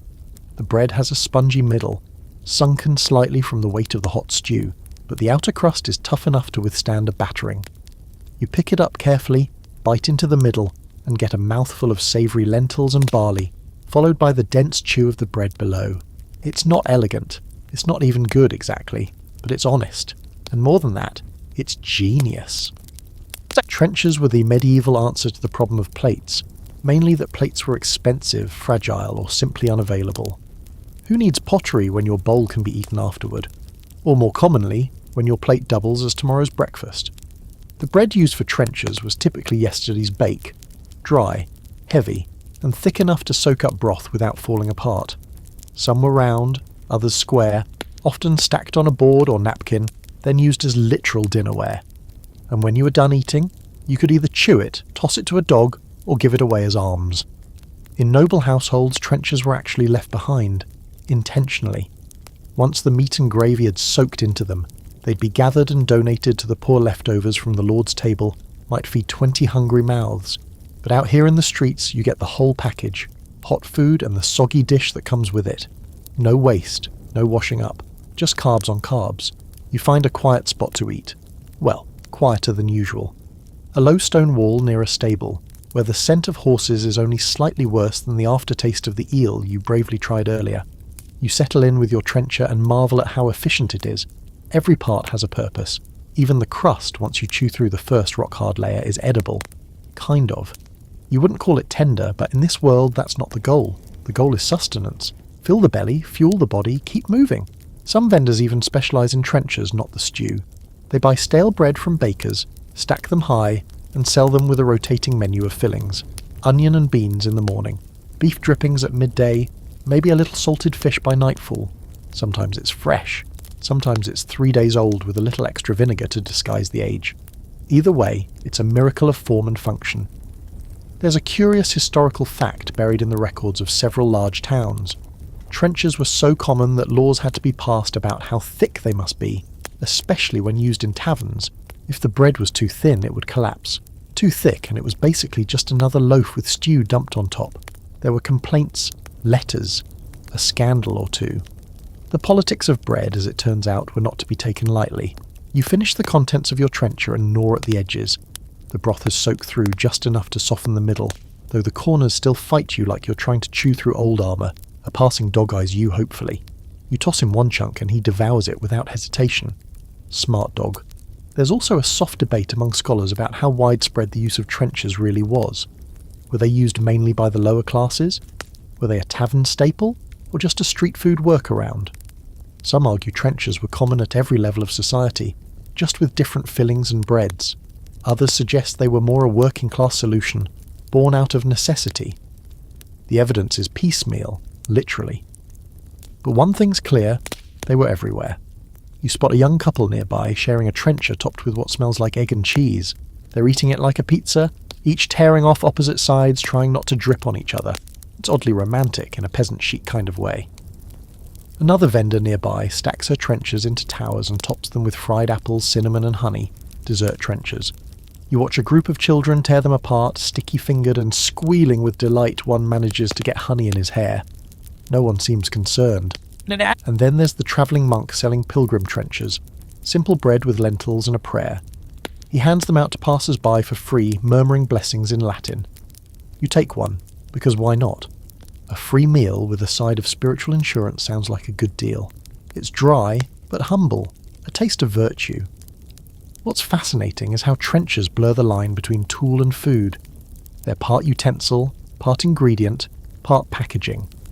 In a time before paper wraps, disposable spoons, or reusable containers, they solved a dozen problems with one loaf of stale bread. And somehow, even centuries later, the logic holds up. It's basically the medieval equivalent of a bread bowl, a wrap, and a biodegradable plate all in one. You lick the last bit of broth from your fingers and stretch, full again, satisfied in that uniquely medieval way, where your teeth ache slightly from chewing, your jaws sore, but your stomach's calm. You stand, brush off the breadcrumbs and move on. The street is coming alive again, Evening's creeping in and the bells are tolling faintly in the distance. Somewhere, someone's roasting chestnuts. You smell it on the breeze. But first, maybe something to drink. Because trenches are a meal, yes, but they also make you thirsty, especially when half the crust is still working its way through your digestive system, like a stone in a sock. Still, you can't help but admire the simplicity. Bread as a bowl, a tool that becomes a treat. You smile. Welcome to the future of dining, 13th century style. You follow the drifting smell of something toasty and herbal now, the light dimming as you cross into a quieter part of town. It's not silence exactly. There's still the clatter of hooves, the rustle of carts, the murmur of voices carried through narrow alleys, but the chaos of the central market has thinned. Here, you notice more stone buildings, less shouting. A carved wooden cross leans above a doorway, and somewhere behind thick walls, a bell tolls gently. Not the clanging of commerce, but something softer, slower. You've stumbled into the shadow of a monastery. You might not think of monks as fast food types. Quiet, cloistered, celibate men with tonsures and long robes. What would they know about quick meals? But that's the trick. Medieval monasteries didn't just pray and copy manuscripts. They fed people, a lot of people, and often they did it fast. Outside the gate, a small group waits beside a low wooden bench where a large cauldron steams over a brick fire. A novice, young, red-faced and visibly sweating under his coarse robe, tends the pot with one hand and doles out portions with the other. No one pays, no one argues. They simply hold out bowls or flat rounds of bread and receive ladlefuls of thick lentil stew, or in some cases just the broth with scraps. Monastic charity kitchens were the hidden gears of many medieval towns. While merchants sold food and taverns made their coin, monasteries gave it away, fast, hot, and humbly made. Not just to the destitute, but to pilgrims, travellers, the sick, and anyone who showed up hungry. For all the church's wealth and corruption, many religious orders took their vows of service seriously. Feeding the poor wasn't just good PR, it was salvation work. You step closer, and the novice eyes you, then gestures silently with the ladle. You nod, hand him a wooden bowl you borrowed earlier from a tavern and never returned. Don't worry, everyone does it. And he fills it with something beige and bubbling. You find a spot against the wall, sit cross-legged and dip in. The stew is simple, lentils, garlic, maybe a trace of celery or root vegetable. Salted enough to bring out flavour but not overwhelm it. You chew slowly, it's not spiced, not luxurious, but it's soothing. It tastes honest. A meal made without ambition or flair, but with care. Around you the crowd is silent. A pair of elderly women eat with bowed heads. A boy with a ragged tunic slurps from his trencher, wiping his nose on his arm between bites. No one here is talking about spices or complaining about texture. They're just eating, thankful for what's warm and real. Monks had set meal times, strict dietary rules, and often observed fasts and feasts with rigid discipline. But when it came to the charity kitchens, the approach was different. You didn't need to follow the rule of St. Benedict to earn a bowl of barley soup. You just needed to be hungry, and for many travellers, that bowl might be the only meal they'd get all day. Pilgrims on the road to shrines, Canterbury, Santiago, or local holy sites, depended on monastic food as much as they did on the blessing of saints. A quick stop at a priory could mean bread, stew, and a night under shelter. No coin required, just a blessing mumbled over your head, and a warning not to steal the spoons. A fringe historical fact. Some monasteries became so famous for their food that they started drawing pilgrims as much for the soup as for the relics. One abbey in the Low Countries was known for a cabbage stew so rich and creamy that people wrote about it in letters. Divinely hearty, one traveller said, and possibly more comforting than the bones of St. Agnes. Take that, Agnes. Of course, not all monk-run kitchens were equal. Some were basic gruel pits, churning out slop with more water than grain. Others were remarkably well organised, with rotating menus depending on the season. Fish during Lent, chickpeas and herbs in spring, root vegetables in winter, and always, always bread. Bread so coarse it made your jaw ache, but still, it was bread. There's a scholarly debate about just how much monasteries influenced local food culture. Some say they simply fed the needy and vanished behind their walls. Others argue their food shaped the tastes of the surrounding towns, especially when former novices opened their own taverns or cookshops, with the recipes they'd learned in the cloister. You can believe either side. But as you sip your lentil broth under a stone crucifix, it's clear that at least here, in this town, the monks matter. You finish the bowl and hand it back. The novice gives you a brief tired nod, then returns to his pot. His robes are splashed with stew. His hands are cracked. He's clearly been ladling for hours. You resist the urge to say anything. This isn't a place for chit-chat, it's a place where food speaks and silence agrees. Before you leave, you notice a small line forming again. People who missed the earlier serving, or who were too proud to join it until their stomachs growled loud enough. Among them is a woman with a baby on her hip and a shepherd with mud up to his knees. No one is turned away. The monastery itself looms behind the cart, its heavy doors closed, its windows dark. You wonder what the monks inside are eating. Probably the same stew, maybe with a bit more salt. Maybe not. In many orders, the monks themselves ate no better than the people they served. As you walk away, the noise of the city returns. Metal clanging, horses neighing, vendors shouting about pies again. The monastery fades behind you, just another building in a city of corners and smoke. But there's something grounded in you now, a memory of quiet charity, of food served without price or pride. It might not be the flashiest meal of your medieval food tour, but it lingers the longest. Sometimes, the fastest food is the one that comes without question, and sometimes the best meal is the one you didn't know you needed. The road pulls you in again, winding out from the quiet monastery lane and back toward the pulsing centre of the city, where something has changed. The energy is bigger, brighter, and louder, impossibly louder. Bells clang not just from churches but from carts, stalls, and the hands of children running wild through the crowd. Music drifts in from all sides, drums, pipes, a lute being plucked within an inch of its life. You've stumbled into a medieval festival, and it's less a celebration and more a sensory ambush. Crowds swarm every corner of the open square. There are jugglers tossing apples with dramatic flair, dancers stomping in rhythm on planks laid over the mud, and men in masks heckling passers-by for coins. You hear the jangle of tambourines and the bark of a dog trained to walk on its hind legs for scraps. Overhead, streamers flap in the breeze, their faded colours catching the sun. But more than anything, more than the noise, the chaos, the swirl of motion, what hits you hardest is the smell. Meat. So much meat. It's in the air, drifting thick as fog, smoky, fatty, sweetened with something that smells like burnt sugar and beer.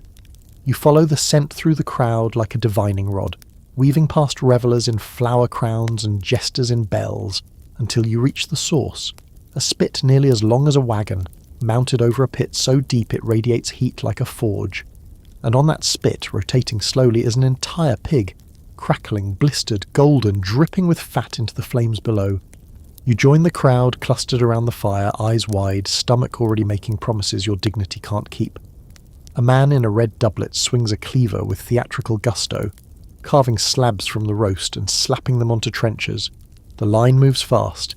This is festival food, meant to be eaten standing, spilled on your tunic and remembered for years. You get your portion, a hunk of roasted pork blackened at the edges and still steaming. It's topped with a sauce so tangy it makes your eyes water, and served with a skewer of root vegetables so perfectly charred they taste like something invented for campfire royalty. You bite in, and the world goes quiet for a moment. Crisp skin, tender meat, sharp vinegar cutting through the fat. This is not your everyday stew. Festivals like this were food feasts first and everything else second. Sure, they marked saints' days, royal visits, or harvests, but everyone really came for the food whole oxen roasted in the square.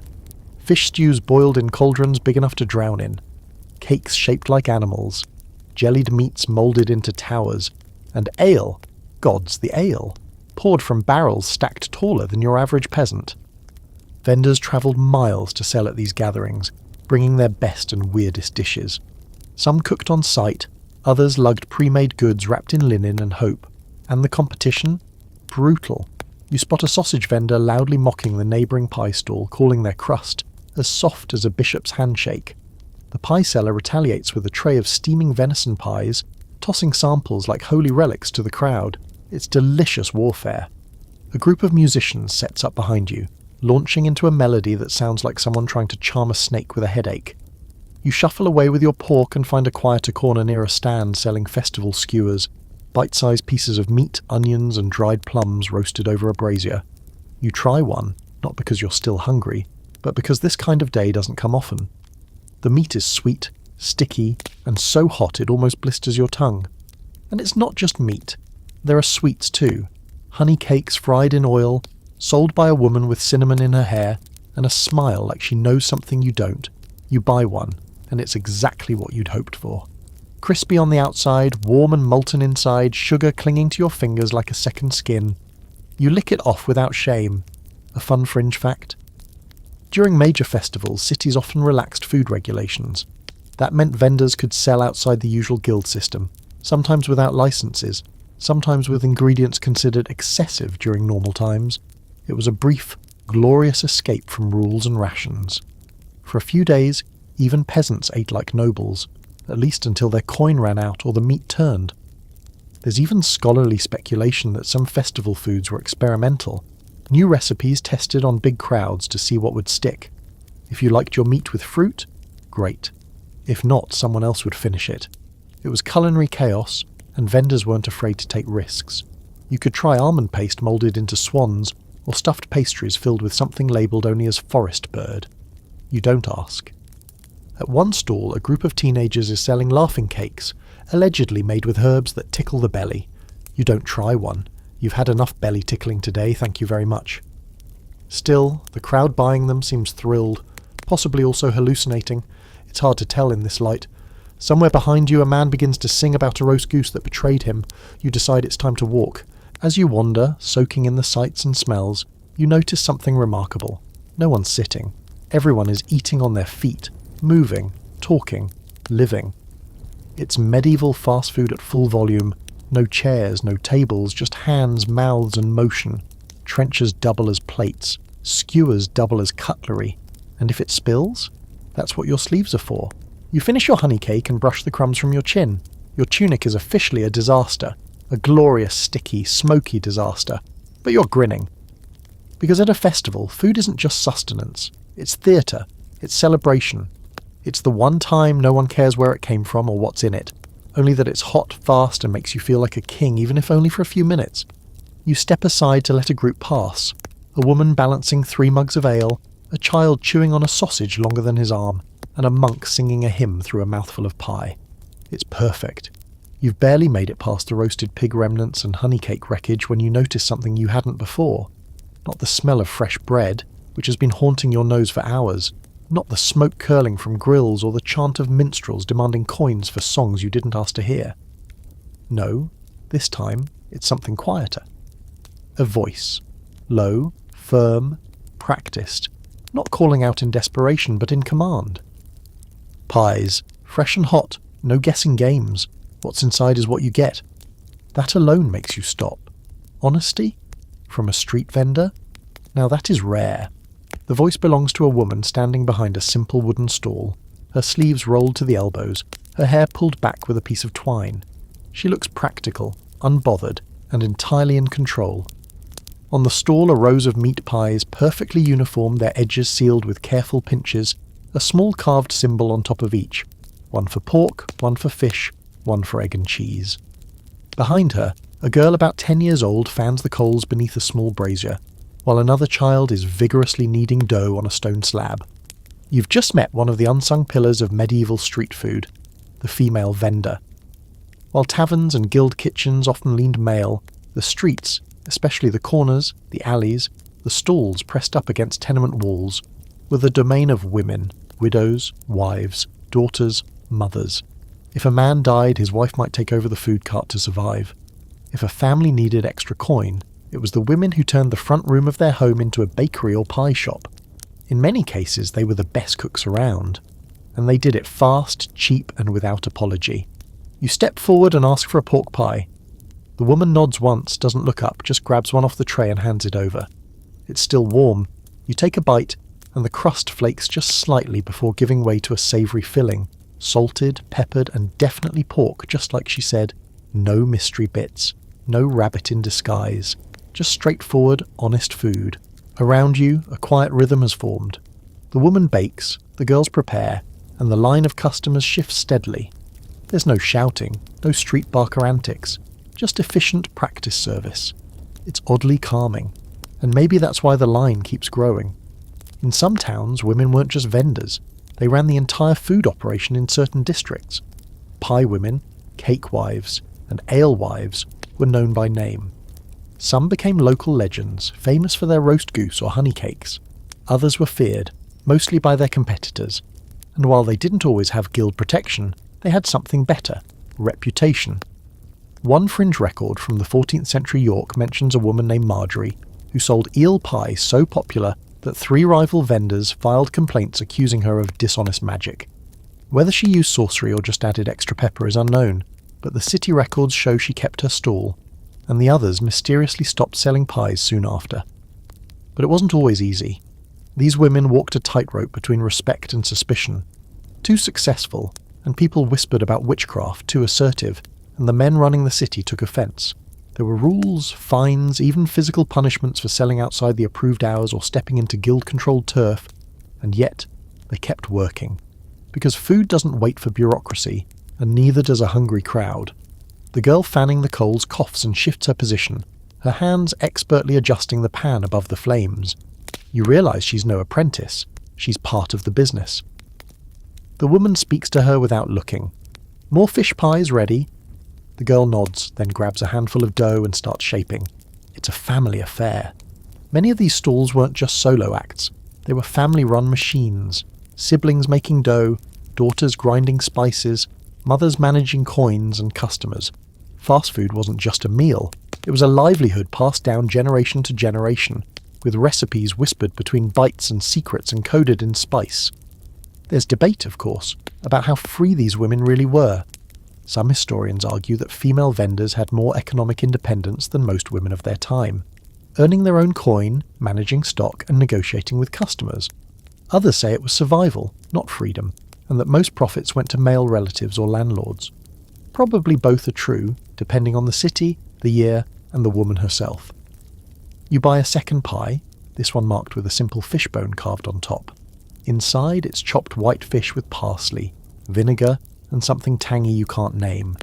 It's briny, rich, and perfect for eating while walking. Which you do, nodding to the girl as you leave. She doesn't smile, just returns to kneading. Business never stops.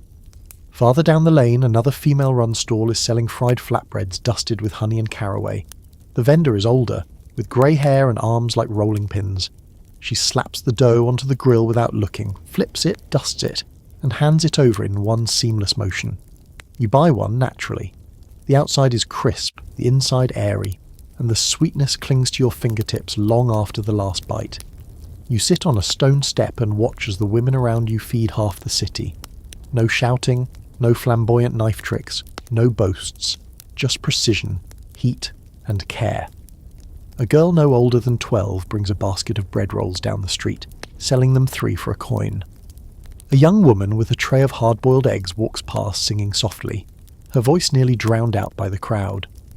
And suddenly you realise how invisible this labour can be, how essential, how constant, and how easily overlooked. These aren't the grand feasts or flaming spits of festival fame. This is the everyday, the sustenance, the food that gets you through a morning shift or a night without coin. It's made with skill, but no celebration. Just hands, heat, and hours of work. You finish the last of your flatbread, lick your fingers, and stand. The street is buzzing now, the light shifting golden again as the day begins its slow descent. Somewhere nearby, a bell rings, and the woman at the pie stall begins to pack up. She stacks her trays, wraps her leftover dough, and gestures to the girls. They move quickly, wordlessly, without a single wasted motion. Because tomorrow they'll do it all again, and the day after that. Fast food doesn't rest, especially when it's made by the people holding up half the city with one hand and kneading dough with the other. You walk a little slower now, belly comfortably full, the heat of roasted pork and honeyed flatbread still lingering in your limbs. The sun's dipped just enough to throw long amber slants across the road, highlighting the dust that floats in the air like flour on a baker's hands. The streets remain busy, never silent, not here. But the pace softens, and as you turn onto a quieter side street, a line catches your eye. Not long, not loud, just steady. They're waiting outside a bread stall. It's a simple setup. A long table with baskets of loaves piled high, behind which stands a man with arms like tree limbs, and a face that looks carved from bread itself, weathered, flour-dusted, and stoically unreadable. On one side of the table sit rows of pale, round loaves, soft-looking, near white. On the other, darker, rougher hunks of bread, cracked and uneven. You join the line, curious. The man calls out his prices in a dull, habitual tone. The white bread costs twice what the dark bread does. Predictably, most in line are here for the black loaves. You watch as a boy steps up, places 2 coins on the table, and receives a single piece of brown bread the size of his head. The man behind him offers 3 and gets a white loaf, wrapped in linen, handed over like a treasure. You're witnessing one of the clearest expressions of medieval class divide: bread. Not all bread was created equal. In fact, bread was arguably the most politically, economically, and socially charged food in the Middle Ages. What you ate, whether white, brown, rye, oat, or barley, was a visible, edible signal of your place in the world. Nobles ate fine white bread known as wastel or mancha, made with sifted wheat flour. Soft, light, and finely milled, it was a luxury product. Everyone else? They ate black bread, a dense, hearty loaf made with rye, barley, oats, and whatever else was on hand. You reach the front and opt for a slice of each. Why not? 1 dark, 1 light. You pay a little extra, curiosity tax. You bite into the black bread first. It's coarse and nutty, with a bitterness that reminds you this is food made to last, not to delight. It's chewy in the way that makes your jaw work overtime, but oddly comforting, the kind of food you imagine chewing through after a long day hauling bricks or chasing pigs. It's made to fill, not thrill. Then the white. It's soft, barely any crust. Light as air by comparison, but bland. So bland. Like someone tried to remove all flavour in exchange for status. You chew it, but it doesn't satisfy in the same way. It tastes like money, and like the absence of need. Bread wasn't just food. It was economics. It reflected crop yields, taxation, baking rights, and class laws. In many towns, only certain bakers were allowed to bake white bread, and only for the upper classes the grain was milled more finely, the flour sifted multiple times, and the loaves often smaller but more valuable. The poor could technically buy it, but at the cost of 2 or 3 days' wages. And this wasn't a system people accepted quietly. Bread riots were real and frequent. If bakers were caught shorting customers, overcharging, or using bad grain, punishment followed public shaming. Fines, confiscated ovens. In some cities, laws dictated the exact weight a loaf must have for the price charged. A size of bread regulations were posted like public commandments. Bread was serious business. One quirky historical detail? Some cities employed bread weighers, officials who roamed the streets with scales and weights to check if loaves were underweight. If they were, the baker could be fined, whipped, or forced to give out free bread for a week. Justice, 1 crumb at a time. You sit down nearby on a low stone wall and watch the line shift. A servant woman buys 2 black loaves and wraps them in a bit of linen, careful not to drop a single crumb. A man in slightly finer clothes buys a white loaf and eats it slowly, 1 dainty bite at a time. A beggar holds out a hand, and the baker, without hesitation, tosses him a heel of brown bread. Not warm, not fresh, but enough. There's debate among historians about whether the white bread of the Middle Ages was truly better, or just more processed. Some argue that the lack of whole grain made it less nutritious. Others claim it was safer, as finer flour was less likely to contain ground-up debris or parasites. Either way, it was seen as cleaner, purer, more refined, which says more about how people viewed poverty than about what bread actually tasted like. You nibble the crust of your black loaf and feel oddly grounded. This is bread that fights back. That makes you earn every bite. But it's real honest. It sticks to your ribs and doesn't apologise for being dense. You imagine the baker waking before dawn, stoking his fire, mixing coarse flour with water and salt, kneading until his fingers ached, then pulling these loaves from the oven while the city still slept. Back in the festival square, food was performance. Here, bread is survival. Sold daily, eaten hourly, barely noticed but deeply essential. You wonder how many lives are measured in crusts, how many debts settled in loaves, how many families depend on this man behind the table, his floured hands, his sullen eyes, his work that never really ends. You finish the last of your bread and brush the crumbs from your lap. The street has quieted even more now, the light turning soft and blue. A woman walks past with a basket of loaves balanced on her head. A boy trails behind her, catching the last crumbs in his hands. Tomorrow there'll be more bread, more lines, more debate over who gets what and why. But tonight, you've tasted both sides. And as it turns out, hunger doesn't care how refined your flour is. You don't realise how far you've walked until the stones beneath your boots turn dusty, uneven, and just a little too quiet. The city's noise has dimmed into background hum, replaced by the sharper, more utilitarian clank of armour, the snort of horses, and the low grumble of men who haven't seen a proper mattress in weeks. You've wandered near the barracks, an encampment pressed against the city wall, where soldiers come and go with the weariness of people who sleep in shifts and eat with their fingers. And sure enough, there's food here. Not lavish spreads or sizzling street meat, but a line of tired-looking men gathered around what can only be described as the military version of a food stall. A fire pit with a dented cauldron hanging over it, and a grim-faced cook stirring with a ladle long enough to double as a weapon. Behind him, 2 squires scrape something off a flat iron sheet that might have once been pancakes, right you approach slowly, careful not to look like you're about to ask for a favour or challenge anyone to a duel. No one smiles. These men have the hollow-eyed look of people who know what an arrow sounds like up close, but they eat. Quietly, quickly, and as it turns out, almost exclusively with their hands. Yeah. You ask what's cooking, and the nearest soldier shrugs. Whatever was still salted and didn't smell like feet. You nod. Fair. A ladle of something thick lands in your borrowed bowl. A stew made from dried peas, chopped onions, and salted beef so tough it could survive a siege on its own. You're also handed a hard biscuit, known unofficially among the troops as toothbreakers. You try to bite into it and immediately regret your life choices. Welcome to the world of medieval military rations. Fast food on the front lines, where speed, storage, and survival matter more than taste. Armies couldn't rely on daily markets or kitchen staff. Their meals had to be mobile, durable, and immune to rot. Salted meat was king.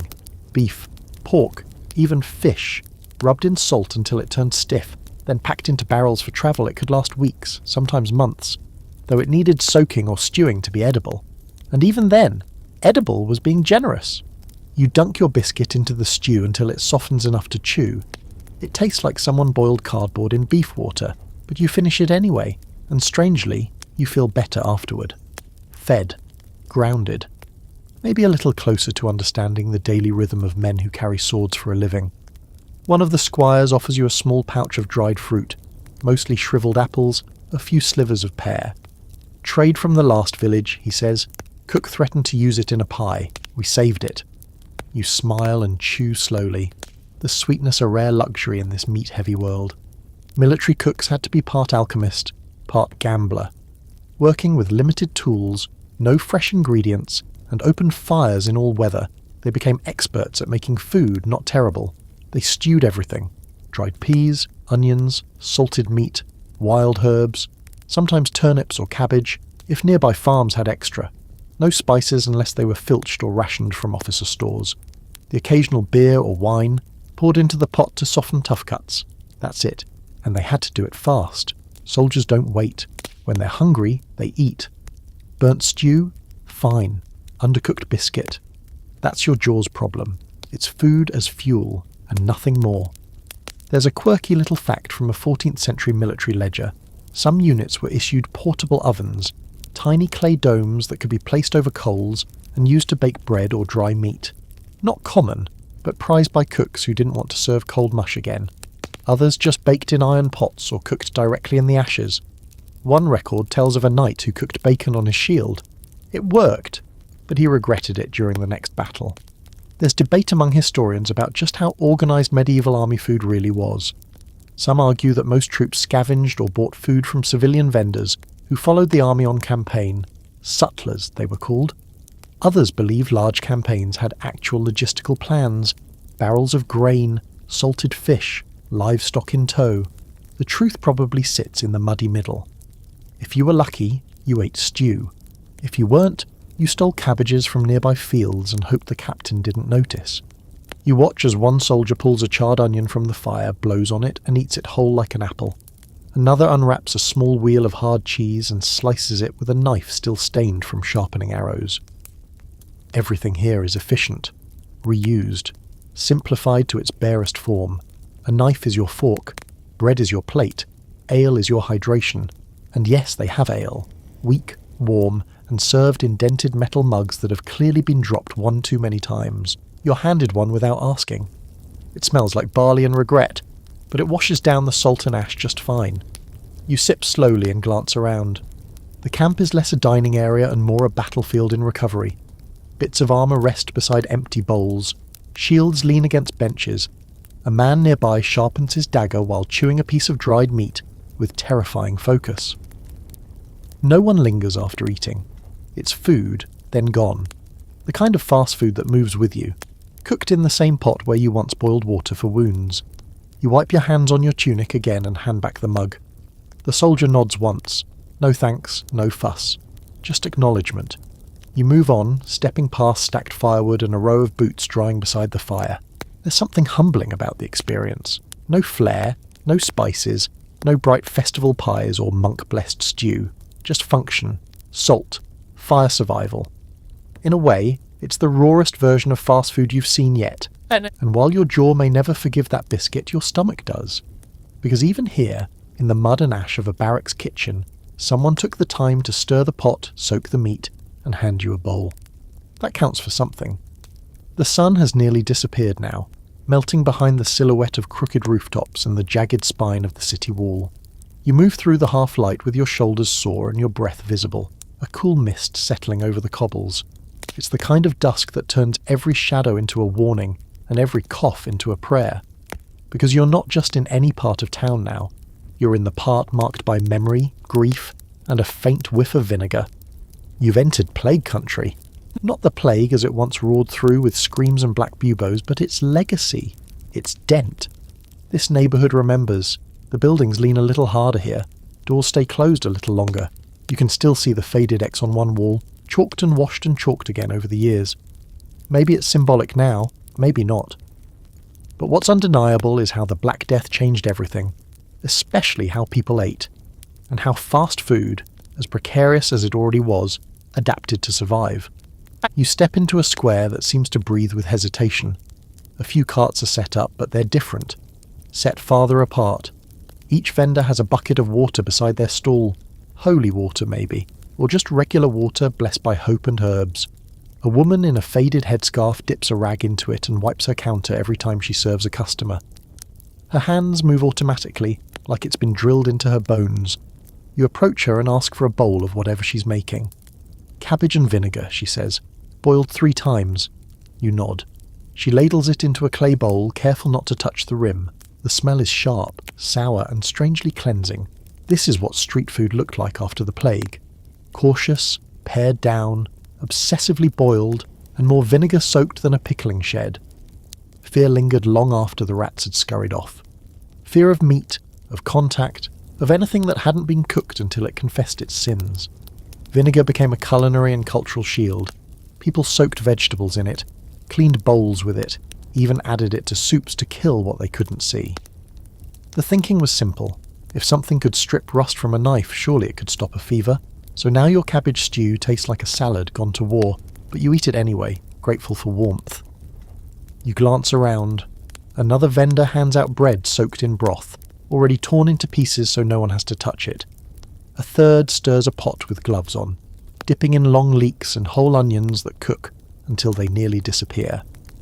Everything smells faintly of herbs, rosemary, sage, sometimes lavender. Not for taste, but for protection. People believed fragrant herbs could ward off miasma, the bad air that carried disease. A fringe historical detail, some food vendors wore masks during plague outbreaks, not the beaked doctor masks we all know, but simple cloths wrapped over their noses and mouths, often soaked in wine or rosewater. There's even a record of a cookshop in Avignon requiring vendors to wear sprigs of thyme pinned to their clothes, for the defence of the body and the public trust. Not exactly PPE, but the medieval version. You notice that every dish offered here is a variation of boiled meat, boiled greens, boiled porridge. No roasting, no charring. Raw food? Unthinkable. Even bread is recooked in broth to be considered safe. You buy a spoonful of lentils stewed with garlic and vinegar, served over a hunk of soggy rye. It's mushy, sour, and slightly burnt. You finish it all. The plague changed more than just ingredients. It gutted the market. So many bakers, brewers, butchers, gone. In some cities, entire food districts were wiped out. With fewer people came fewer hands to prepare, fewer mouths to feed, and fewer coin purses to chase. The supply chain, such as it was, collapsed, and fast food vendors had to become scavengers and strategists. They stretched flour with crushed beans. They made fake sausages from bread and blood. They sold soup so thin it might as well have been a prayer. And yet, the hunger remained. People still needed to eat. So the stalls stayed open, shaky, cautious, but open. You admire the resilience of it. The fire didn't go out, even if it had to burn with scraps. There's debate among scholars about whether food safety actually improved after the plague. Some argue that fear brought better habits, cleaner stalls, boiled dishes, fewer raw risks. Others point out that desperation still ruled, and in many cases food just seemed safer because people needed to believe something could keep death away. The truth, as usual, lives somewhere in the grey haze of uncertainty. You stand quietly, bowl in hand, as the vendor wipes her counter again. She nods to you, and for a moment you see the exhaustion in her eyes, not just from work, but from living in a world that knows how fast everything can unravel. Behind her, a small wooden sign reads, "Clean fire, clean water, clean hands. 3 rules, 3 hopes, maybe 3 lies. Doesn't matter." People still line up. You step away, the taste of vinegar clinging to your mouth like a memory. The air is colder now. You can see your breath. Somewhere in the distance, someone coughs. A dry, rattling sound that freezes the street for half a second before everything resumes. Because that's the deal now. Pause, flinch, continue. You pass a boy selling cloves and rose petals tied in cloth bundles. Plague bags, he calls them. Smell this and live. You buy one, hold it to your face. It smells like fear trying to be hope. And as you walk, you wonder how many people were fed in this very square during the worst days. How many hands shook as they accepted a bowl. How many vendors showed up knowing they could die, but choosing to stir the pot anyway. Fast food didn't stop during the plague. It just boiled deeper. And in that steam was something more than hunger. It was survival. The air tonight carries more than cold. It carries ritual. A slow, humming tension, the kind that tugs at people's habits and rearranges the day's menu without asking for consent. Because tonight's not just any night. It's a Friday, and it's not just any Friday. It's deep into Lent, and the food stalls feel it like a weight pressing down on every cooking pot and cutting board in town. You smell no meat, not a single thread of bacon in the air, no sausage grease slipping along the cobbles, no burnt pork bones glistening in the firelight. Instead, the dominant scents are fish, bread, and something herbaceous. Likely a holy blend of necessity and desperation. You're entering the realm where fast food and faith collide. Religion wasn't a weekend activity in the Middle Ages. It was the calendar, the schedule, the menu, and the unrelenting voice in everyone's ear. And when the church said no meat, people listened, some because they believed, some because they feared damnation, and many because the church also employed people to check enforcement wasn't always subtle. Selling meat during a fast day could get you fined, banned, or hauled up before a bishop with nothing but your prayer beads and excuses. So what did medieval fast food look like when meat was off the table? You don't have to look far. The first stall you pass is steaming with fish stew, thin, white-fleshed cod cooked in broth with leeks and garlic. It smells good, even if it looks like it was cooked in the dark by someone afraid of flavour. You accept a bowl, eat it slowly. It's salty, watery, but hot, a comfort against the chill, if not a thrill. The next stall sells fried herring, split down the middle, breaded in coarse meal, and cooked in oil over open coals. You watch a man bite into one, pick out a bone, and keep chewing like nothing happened. You follow suit. The fish is crisp, with a sharpness from vinegar poured over it right before serving. It's fast food that answers to heaven, and not just on Fridays. In the medieval church calendar, there were a lot of meatless days, over 100 every year depending on how pious or paranoid your local priests were. Lent alone demanded 40 days of abstinence. Advent added more. Even Wednesdays and Saturdays could come with meat bans. So food vendors adapted. They made mock meats, dishes designed to imitate sausage or roast without actually being, well, enjoyable. You spot one now, a breaded patty made from ground almonds, chickpeas and herbs. You bite in. It tastes like someone once read a recipe for meat and got distracted halfway through, but it's warm and weirdly filling. One stall, tucked in a churchyard corner, sells only fish pies. They're marked with crosses carved into the crust, both a signal of piety and a subtle nudge to customers. This one's holy, not ham. You try one. The crust is flakier than most you've had today, and the filling, eel and onions, is rich without breaking any religious laws, technically. There's a historical debate here. Some scholars argue that the church's rules helped develop a whole subgenre of creative cuisine, forcing cooks to explore new ways to feed people without relying on meat. Others suggest it just led to a lot of cheating. Fish cooked to look like chicken. Eggs claimed to be spiritual food, not animal flesh. One record tells of a noble who insisted that beaver tail counted as fish. Because beavers swam, the church eventually agreed. The beaver did not get a say. You sip a mug of ale, yes, still allowed, and take in the subtle pressure all around you. The stalls are quieter tonight. No one shouting, no aggressive upselling, just careful compliance. You see one vendor quietly packing up a bucket of pork sausages, hiding them under a sack of onions. A woman stands nearby, arms crossed, eyes narrowed. She doesn't say anything, but her expression promises a quick confession if he's caught. Religion wasn't just present, it structured the medieval food world.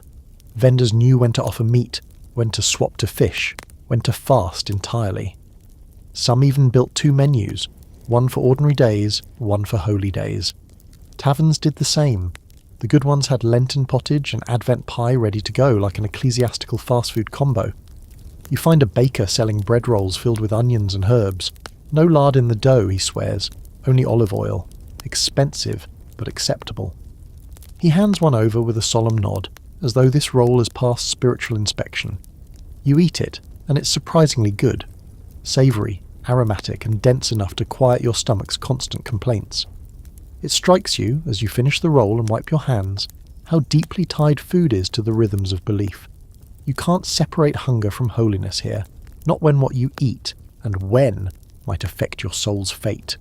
That's a heavy burden for a fried herring to carry. You walk on, passing a child selling pickled eggs with a note pinned to her tunic. Approved by Father Matthias. She looks too tired to lie. You buy one. It's sour, firm, and oddly comforting. Even street food takes on ritual during fasting periods. Vendors recite their ingredients like scripture. Crosses are carved into pies, herbs are blessed before being boiled, and the line between dinner and devotion blurs completely. You could be eating a bowl of fish stew, but if it's Friday and the right prayer is said, it might also be your penance. No. You finish your egg and tuck the shell into a crack in the wall, alongside dozens of others. A small tradition, apparently. Maybe for luck, maybe for no reason at all. The bells ring again, 3 slow tolls, and the street begins to thin. Some vendors pack up. Others kneel beside their stalls to say prayers. The air feels heavier, the night colder. Not unpleasant, just hushed. You take one last look at the row of stalls, still warm with steam and quiet resolve.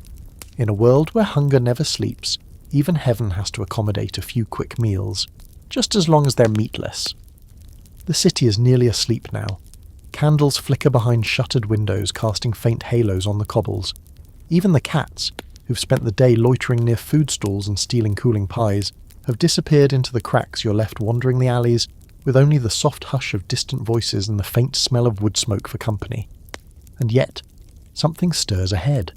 A glow, a scent, a low thrum of conversation. Not loud, not showy, just steady. You follow it, curiosity leading your feet more than hunger now, and find yourself at the edge of what looks like a covered alleyway, tucked behind a row of taverns. The entrance is flanked by barrels and broken crates, almost like it doesn't want to be found. But inside, the warmth is immediate, not just heat from the fire, but from the people. This is the after-hours cookshop, the medieval equivalent of a late-night diner, where workers, night guards, travellers, and anyone who can't quite sleep find their way for one last bowl, one last bite, one last bit of comfort before the long dark settles in. You slip inside and sit on a worn bench at a shared table. A woman with a wide apron and soot-smudged cheeks hands you a bowl without asking what you want. That's how it works here. There's no menu, no performance, just what's left and whatever's hot. Tonight, it's onion broth. Thin, salty, flecked with herbs. A crust of bread floats in the middle, already soaked through. You take the bowl in your hands and sip slowly. It's not fancy, not layered, not particularly interesting. But it's warm, and it makes your shoulders relax for the first time in hours. These cook shops didn't get much fanfare in the official records. They weren't taverns or inns, didn't always have signage, and operated in that grey space between legal and necessary. Some were just back kitchens that stayed open after closing. Others were family homes that moonlighted as soup vendors once the bells tolled. But they were essential. Not everyone had a hearth to cook on, especially among the city's poorer residents. Many lived in tenements with no chimney, no pots, no space, so they ate out. Not as a luxury, but as survival. And at night, when the market stalls closed and the bakers went silent, places like this kept the city alive. A man across from you eats with closed eyes, spooning stew from a shallow bowl that smells faintly of lentils and beer. Another man sits slumped beside him, chewing what looks like a strip of dried meat while nodding along to a soft song hummed by a woman at the end of the bench. No one speaks loudly, no one lingers longer than they need to. This isn't a social hour. It's a quiet agreement between the hungry and the tired. One curious fact: some cities had specific laws about when cook shops could operate. They were sometimes banned from serving food after curfew hours unless they paid extra fines, or unless they were feeding guards, monks, or people on official business. Of course, that rule was mostly ignored, especially when the constable himself might be stopping by for a bite after patrol. You notice as your eyes adjust how cleverly the space is arranged. One woman tends the fire, another pours thin ale into chipped mugs, and a third is ladling broth from a pot so deep it could hide a small child. There are no tables, just boards stretched over barrels, no bowls match. Everyone eats elbow to elbow, but with a quiet respect for the fact that no one here wants to make conversation. It's comfort food, not because of what it is, but because of when and where it finds you. You mop up the last of your broth with the soggy crust and hand back your bowl. The woman who served you gives a tired smile, not a polite one, but the kind that says, "You're all right." It feels like a blessing. There's scholarly debate about the role of these shops in shaping urban food culture. Some historians argue that they were precursors to modern restaurants, open kitchens where you paid for a single dish and sat among strangers. Others see them as extensions of communal living, places where people, particularly the working poor, relied on shared space and shared meals. Either way, they're often overlooked, too humble for chroniclers, too informal for the guilds, but unmistakably vital. You watch as a young couple enters, clearly exhausted with clothes damp from mist and a baby wrapped tight to the woman's chest. They sit, and within moments 2 bowls are placed before them. No words, just food. The baby stirs, the mother sips. The man rests his head in his hand and breathes like he hasn't all day. This is what fast food looked like in the after hours. No flourishes, no fire tricks, just sustenance handed over in silence. The food equivalent of a warm blanket. One man stands abruptly and leaves a coin on the barrel. The door swings shut behind him. Another woman shuffles in and takes his place without a pause. The bench never cools. The rhythm continues.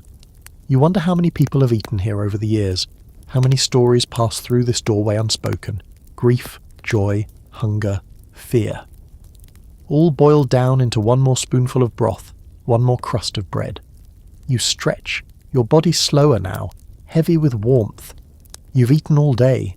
Pies, trenchers, stews, meat, fish and mystery patties. But this simple bowl at the end of it all? This feels the most human, the most timeless. You thank the cook with a nod. She nods back, already moving to refill another bowl. No names, no tab, just understanding. Outside the mist has thickened. The city's asleep, or pretending to be. You pull your cloak tighter and walk into the fog, the last taste of broth still on your tongue, your breath ghosting into the cold air. Somewhere behind you, the kettle boils again. Another bowl is filled, and another night carries forward on the back of something warm, fast and quietly kind. The streets are hushed now, every sound amplified by the stillness, your boots on damp stone, the occasional sigh of wind curling between shutters, the soft drip of water from a gutter above. You move like a ghost through the sleeping city. The buzz of taverns long faded, cook fires cooling, the day's scents now just faint memories clinging to corners. But up ahead, Past the stables and the closed gates of a grain merchant's yard, you spot a single flicker of firelight, steady, stubborn, and alive. It's a cart, a real one this time. Wooden, two-wheeled, painted once but now dulled with soot and grease. It's parked under a crooked beam jutting from a tenement, smoke rising from a small brazier inside the cart's belly. The vendor isn't shouting. He doesn't need to. The smell does the talking. Charred, sweet, unmistakably late night. You drift closer and see it at last. Hot meat pies, but not the carefully marked, respectable kind you saw earlier. These are sloppy, mismatched, oozing from their crusts like they've been hurried into existence by someone who had no time for neatness. You're handed one without a word. No questions, no coins exchanged yet. This is the post-curfew economy. Pay later, or don't. Depends how well the vendor remembers your face. You bite in. It's hot, recklessly hot. You burn your tongue immediately and have no regrets. The crust is thin, crumbling at the edges, barely holding together inside. Meat, you think. Probably pork. Could be mutton. You taste sage, onion, and just enough salt to make you want another bite. It's glorious messy, defiant. This is the realm of the Moon Market, an unofficial, unlicensed network of food vendors who operated deep into the night, feeding those who didn't stop working when the sun set. Bakers finishing late shifts, guards on patrol, prostitutes waiting for dawn, thieves full of adrenaline and hunger. These carts didn't follow guild rules. They didn't always ask permission. They were nimble, adaptable, and technically illegal most of the time, and yet they flourished. Because hunger isn't bound by law, and neither is a craving.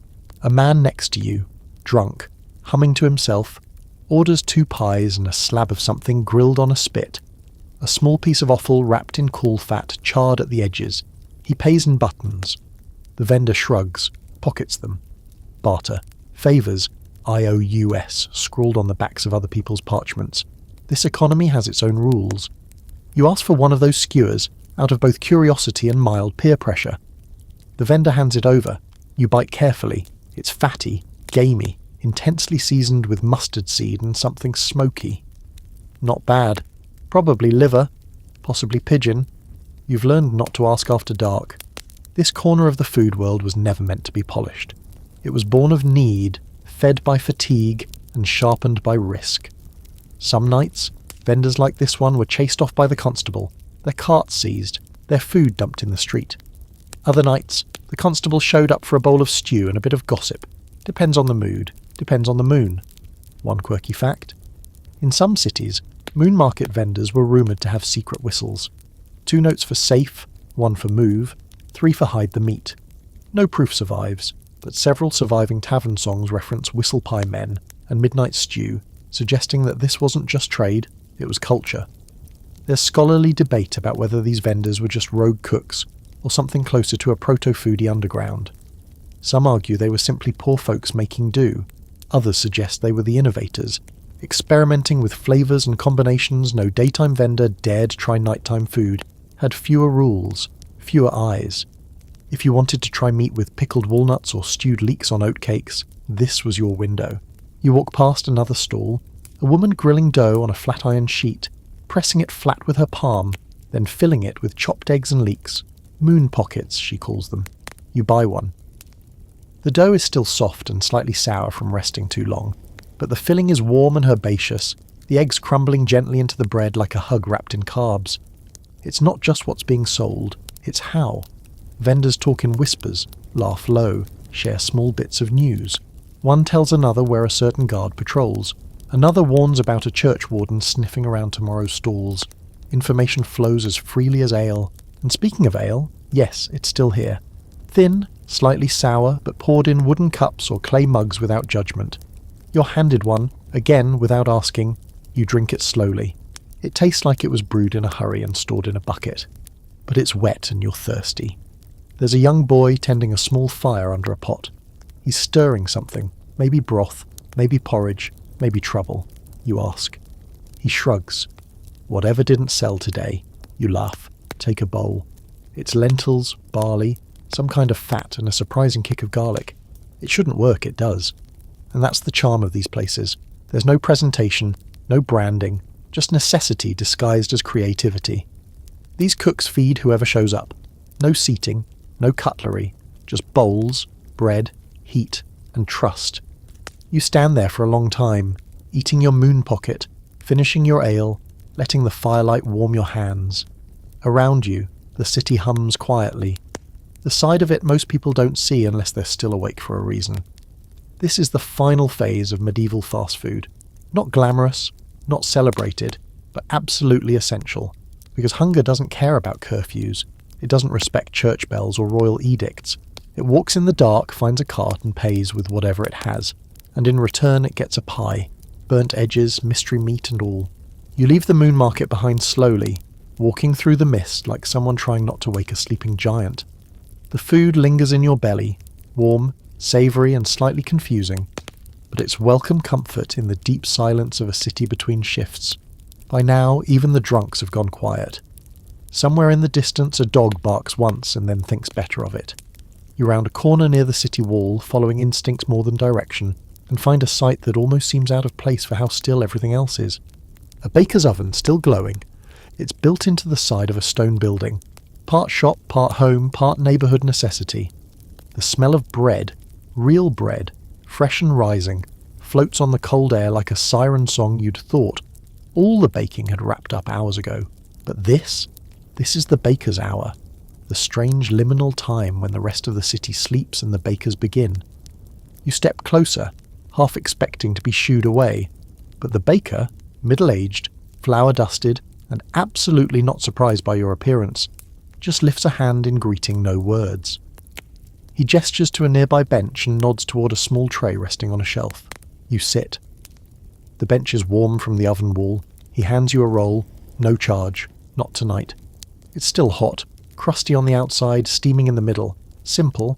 White flour, water, yeast, and maybe just a ghost of salt. You bite in, and for a second, nothing else matters. Most medieval fast food depended on people like him, those who worked through the night to make mornings possible.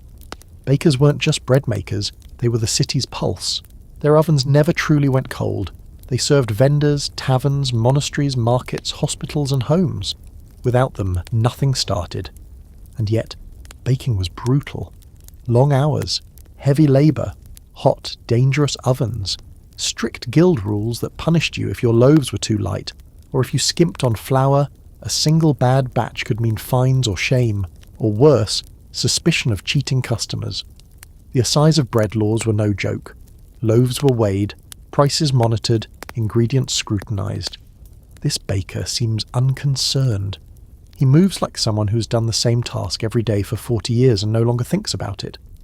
He shapes dough with a kind of sleepy grace, tossing it into baskets, scoring the tops with a practiced flick. He says nothing, but everything about him speaks of rhythm, ritual, and quiet purpose. Nearby, a younger apprentice shovels embers into the mouth of the oven, his face lit orange in the glow. He glances at you and grins, flour smudged across his cheek like war paint. He's too young to be tired yet. You notice other things too. A small basket of hard rolls labelled for delivery to the hospital, a tray of oatcakes set aside for the poorhouse, a few sweet buns, raisin-studded, likely reserved for a priest or noble household. Even in the silence, the flow of the city continues, and the baker is one of the few who still has his hands on the wheel. A quirky bit of history. Bakers often had agreements with local taverns or street vendors. They didn't just sell bread, they loaned oven space.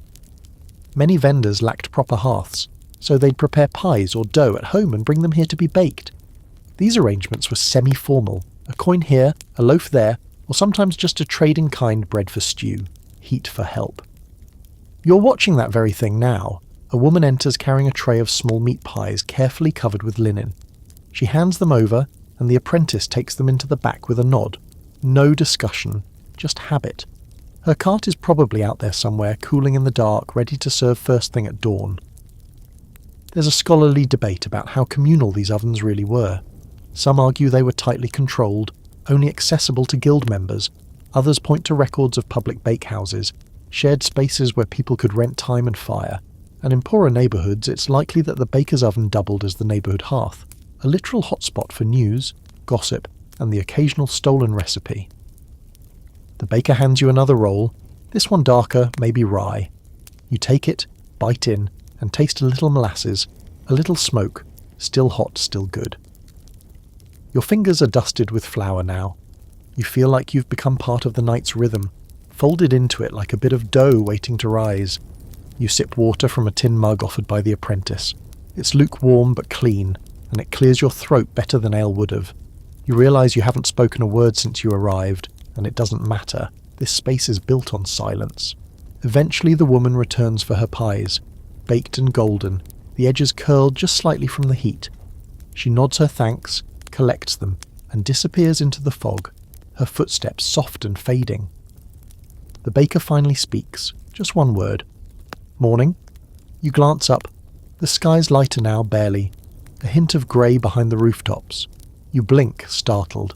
Somehow the night has passed. The baker shrugs as if to say, "This happens." He goes back to shaping dough. The apprentice starts sweeping flour from the stones. A rooster crows miles away, and the sound feels like a curtain lifting. You stand, thank the baker with a quiet nod, and leave the last bit of crust on the bench. Maybe someone else will need it. Maybe not. The streets are beginning to stir again. A cart rumbles in the distance. A door creaks open. Somewhere, someone is slicing cheese. The food world begins anew. But in this little corner, where the ovens never stopped, the day has already begun, and it smells like bread. The sky shifts from grey to pearl as dawn officially presses its thumbprint on the city. A few clouds cling stubbornly to the horizon, but the light seeps through anyway, slow and silvery, like a secret creeping in the streets. Once hushed and heavy with sleep begin to rustle to life. Doors creak open. Dogs stretch and shake off the night. From the rooftops, pigeons begin their morning diplomacy, fluttering, cooing, eyeing breadcrumbs that don't yet exist. You walk with that strange weight that comes after a long night of wandering and eating. Not quite tired, not quite awake. Somewhere in between, you've seen every kind of meal this city has to offer, from spicy sausage and fried fish to stewed lentils and midnight mystery pies. And now, you find yourself drifting toward one last stop.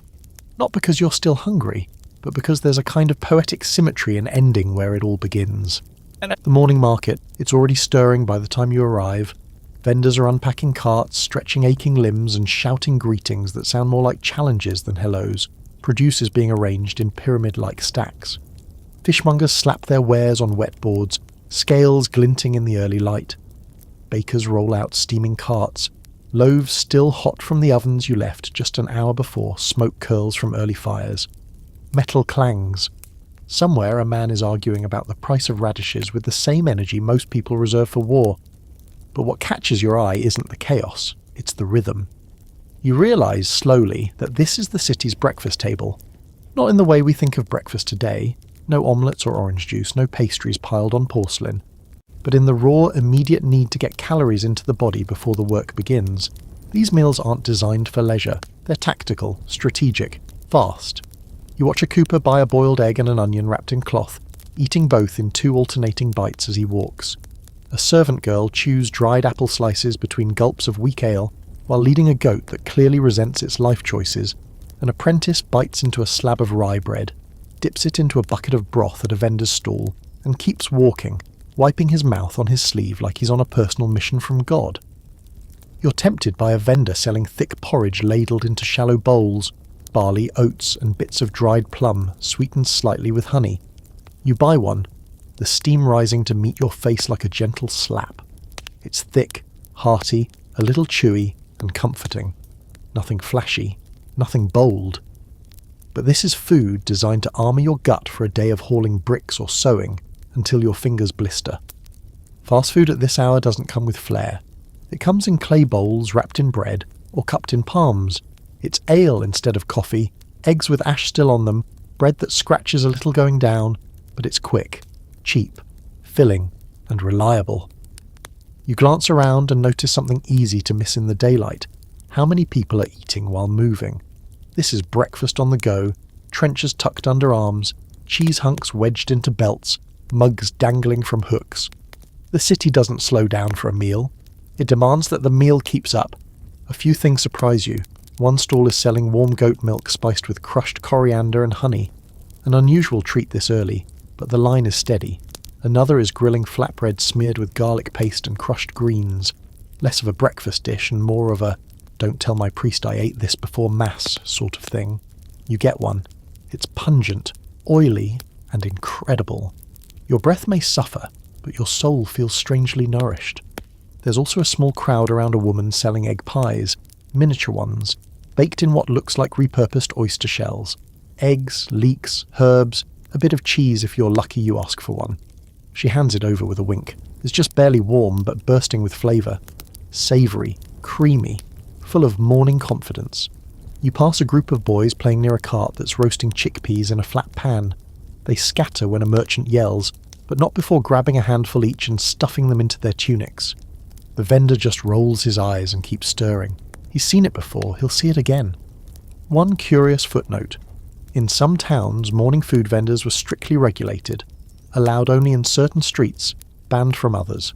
The logic: early food meant early trash, and early trash meant rats. Some neighbourhoods banned breakfast vendors outright to keep the streets cleaner, while others taxed them extra to pay for cleaning. Not that it stopped the vendors. Breakfast, like rats, always finds a way.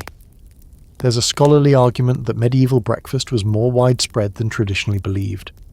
While elite records often downplay morning meals, branding them as uncouth or indulgent, the evidence from the street is louder. People ate in the mornings. A lot. Especially workers, travellers, and anyone who had to lift, walk, hammer, or haul something heavy before lunch. It may not have been a feast, but it was fuel. You finish your flatbread and lick the garlic oil from your fingers, suddenly aware that the market has hit full stride. The noise swells, the sunlight has finally cleared the rooftops, and just like that, the night is gone. The vendors you visited earlier are probably home by now, asleep or washing dishes. The night markets are packing away their embers. The cookshops are wiping down benches. The monks have rung their bells for morning prayers. The bakers' fires are cooling, and the moon pies are now just rumours in the mouths of people too tired to explain why they smell like smoked sausage and sage. But here, in the morning market, medieval fast food lives on in full voice. You pass a final cart on your way out. Just a boy with a cloth sack full of something that smells sweet. You ask. "Dried fruit and toasted oats," he says. "A penny a handful." You take two, munching as you walk. It's chewy, crunchy, slightly smoky, and exactly what you didn't know you wanted. The city's awake now, but you've eaten your way through its hours, wandered through time with grease on your sleeves and stories in your belly. And though the flavours will fade, the memory won't. You've tasted a day in medieval fast food, and somehow you're still standing. You made it. Start to finish, dusk to dawn, bite to bowl, from boiling monk stews to midnight moon pies, and you're still upright. Barely. Your tunic's a mess. Your breath smells like garlic and smoked eel. Your boots have a suspicious smear of gravy across the toe. But there's a warmth in your chest now, low and steady, that has nothing to do with fire or fat.